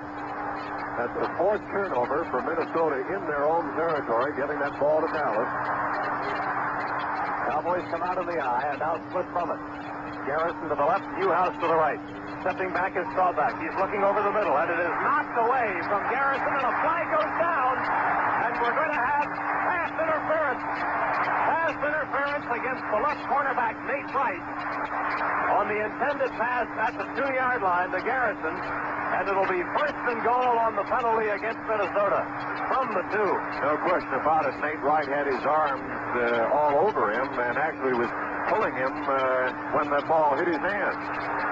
So there again, you've got it's not a turnover mistake, but it's certainly a mistake in playing defensive football for the secondary, Nate Wright, a 5-year man, and that could be costly to Minnesota's lead. Cowboys need to score and then have to get the football back. At the 2-yard line, it's first and goal. So back, handing off to Garrison, and there was a fumble on the play, and it was recovered by Gary Larson of the Vikings. This has been an incredible game in the second half. Incredible. Don, let's count up these turnovers, and I hope you brought your calculator with you. I'll check you off. You go ahead. I've got 1, 2, 3, 4, 5, 6, 7, 8, 9. I've got 9 here in the second half. Well, there have been 5 in the second half against Dallas. 1 in the first half is 6. And for Minnesota, a total of 4, including the punt return fumble. Well, that's right. That would make 7 in Minnesota. That's right. So, figuring in the punch, you've got 10 of them. Here are the Vikings now on their own 2-yard line. And a running play comes out from the 2-yard line. Tackle is made by Jethro Pugh and Pat Toomey. And the ball was carried by Oscar Reed, who gets it out to the 6-yard line. 6 minutes and 40 seconds left in the game. And it's been impossible to describe the exact trend of the second half, except to say that the ball has not remained in either side's possession for very long, sometimes changing on consecutive plays. 2nd and 7 from the Vikings 6-yard line. They would love to go on a sustained ball control drive down, not caring whether they score or not, but just chewing up the yardage in the clock. That would make them very, very happy. Oscar Reed, again, the ball handler here, and being stacked up just shy of the 10, again, by the middle defense of the front 4 for Dallas, Jethro Pugh and Bill Gregory. And with the running plays, of course, the clock continues to move. 5 minutes and 55 seconds left in this game. And the Dallas Cowboys, who have been to the Super Bowl twice, once as losers and once as winners, appear on the verge of being deprived of that opportunity today by the Vikings, who will be going for the second time. The Vikings lost their first attempt. And if memory serves me correctly, no team has ever gone the second time that they didn't win it, if they lost it the first time. Another handoff, and slanting wide is Reed this time, leaping over a tackler, and he has done exactly what they wanted him to do. He has kept possession as they get it out to the 19-yard line and gain a first down. And the Vikings have just made a big play on that ball control possession by Reed as Cliff Harris made the stop. With enough yardage for Reed to keep the Vikings in possession of the precious football. And Reed is coming to the sidelines now, being replaced by Bill Brown. Reed today has carried 18 times for 75 yards. So the Vikings keep the ball at their own 19. Not trying to score now, just trying to grind out the 10 plus 10 plus 10 to keep possession. Formation strong to the right. Foreman is met at the line of scrimmage and still gets it out to very nearly the 22, a pickup of almost 3. Larry Cole slicing him down, along with Dave Edwards. Rushing leaders today, Newhouse 50 yards, Garrison 10 yards, Staubach 30 yards. Second down, 7 to go for the Vikings, and the clock approaching the 4-minute mark now. And it's looking very much as though the Minnesota Vikings will be the National Football Conference representative in the Super Bowl 2 weeks from today, to be played at Rice Stadium in Houston. And their opposition will come from the game which starts later between the Oakland Raiders and the Miami Dolphins. Dolphins, of course, seeking to go to that game for the 3rd year in a row. The handoff to Bill Brown, the bully shredder who hits hard on the right side of the line and gains some yardage out to the 27. Jethro Pugh brings him down. Bill Brown had a pretty good year this time around for a guy 35 years of age. Averaged 4.5 yards every time he touched the ball and 47 carries. They used him in only special situations. And now the Vikes are bringing in an extra lineman, taking out receiver Carroll Dale and bringing in a tackle, Chuck Goodrum, a rookie from Florida A&M. They want extra blocking here on a 3rd and 2. Important possession play for both sides. The handoff to Foreman, and he gets out across the 30, and he appears to have the first down. He does. Cliff Harris makes the stop, but the Vikings have been impressive here in the clutch. Andy, I've just done a little tabulating, and this is incredible. The last 9 possessions in this football game have been influenced by turnovers back and forth. There have been 10 in all, but Dallas has given up the ball a total of 4 times on interceptions, twice on fumbles.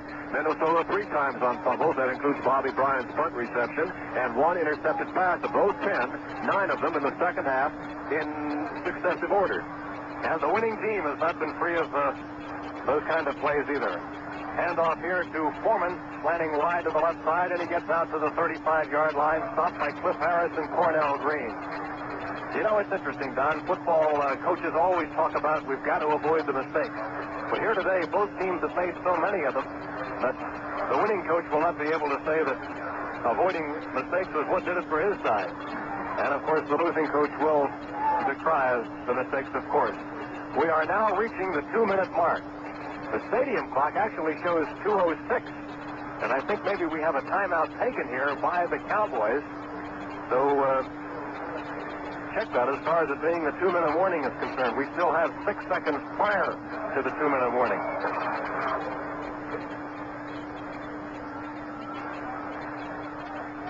The Cowboys, of course, are concerned about possession.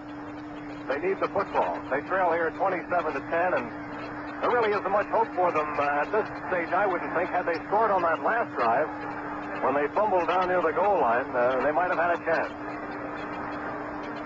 Cowboys have taken a timeout. Scoreboard showing some statistics for you today. Foreman has carried the ball 19 times for 71 yards. His longest run was good for 20. His average is 3.7. Oscar Reed today, 18 carries for 75 yards. Newhouse today, 14 carries, 50 yards, his longest 19. And Garrison hasn't been able to do much, 5 carries, 9 yards. His longest was 4 yards. So that's the way it stands here at Texas Stadium in Irving, with 2:06 left to go in the game. And the Vikings apparently on the way to the Super Bowl for the second time in their history. They defeated Cleveland to get into the Super Bowl last time, and they lost that Super Bowl game to Kansas City. This will be only the second time that the Vikings have defeated the Dallas Cowboys in 8 season tries.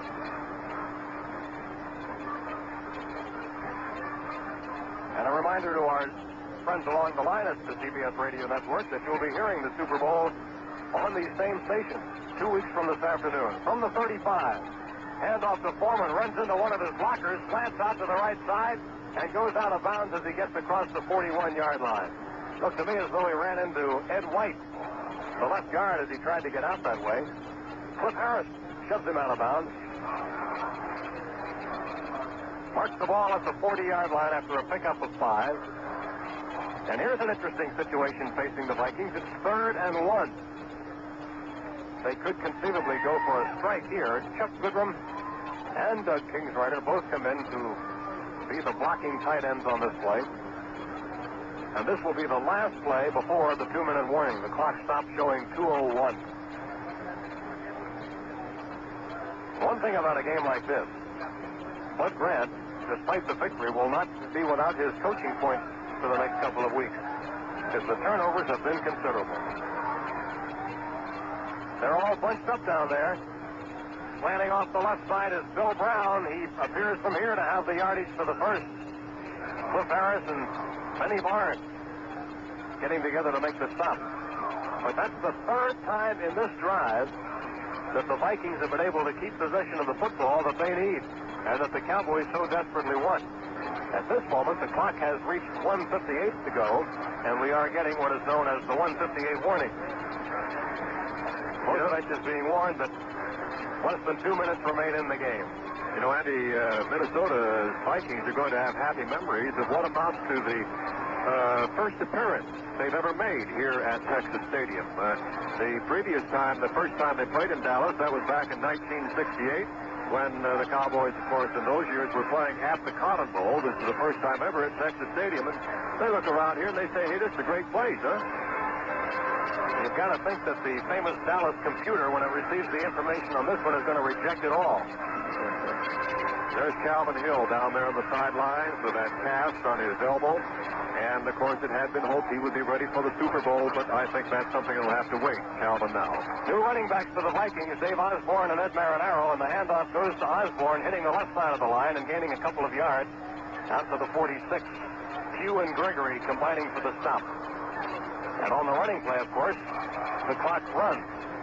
And Dallas has made no effort to stop it. It runs with a minute 38 showing and continuing. The ball at Minnesota's 46-yard line. And this, strangely enough, the way the ball is popped around here in the second half, this possession right now, which I'm sure is not going to result in a score, is going to be the key one for the Vikings, because they were able to keep the ball away from the Cowboys after the numerous mistakes which had been made, and they will protect their 17-point lead. Osborne again, a good haul as he cracks off the left side. He has a first down as he moves it into Dallas territory all the way to the 45-yard line. Harris finally stops the play, but that's the fourth first down on this game-ending drive, and this time the Cowboys have taken a timeout to stop the clock. It shows a minute 3 left to play. Andy, we might during this timeout take time to recap just briefly for those of you who might have turned in late, and how the scoring went. Fred Cox's 44-yard field goal in the first quarter, good for the first 3 points, and Minnesota taking a 10-0 lead when Chuck Foreman ran in from 5 yards out to cap an 87-yard drive. And that was all the scoring of the first half at 10-0. The Cowboys got on the scoreboard for the first time when Golden Richards ran a 63-yard punt return back to make it 10-7. That was just 5 minutes into the third quarter. It was then anybody's ball game at 10-7. Since then, the Vikings have gone ahead to 17-7 at that point with a touchdown on Fran Tarkenton to John Gilliam, a 54-yard pass to make it 17-10 at that point. Here again, action in the fourth quarter. On first down, a handoff goes to Osborne, this time trying the right side of the line, and Osborne again has a first down. Here is reserve running back Dave Osborne, 9-year veteran from North Dakota, coming into the game for the first time, except for his special team play, and making back-to-back first down plays. This time all the way down to the 31-yard line of Dallas. Clock continuing to run, and there's nothing the Cowboys can do about this now. They do have one timeout left, but their situation has really disintegrated. Clock running with 30 seconds now left in the game. And how do you like Osborne? 2 times off the left side, once for a first down, and then off the right side for another first down. Marinaro's been in there for 3 plays, but hasn't seen the ball yet. Osborne again, having trouble this time as he hits the right side and will gain only about a yard before Bill Gregory makes the stop. And that, my friends, could be the last play of this game, as we are about set to crown the Minnesota Vikings the National Football Conference champions. 2 seconds, 1 second. The game is over, and the Vikings are going to the Super Bowl for the second time. The end of the game and the final score: Minnesota Vikings 27, Dallas Cowboys 10, and we'll be back with a recap in a moment.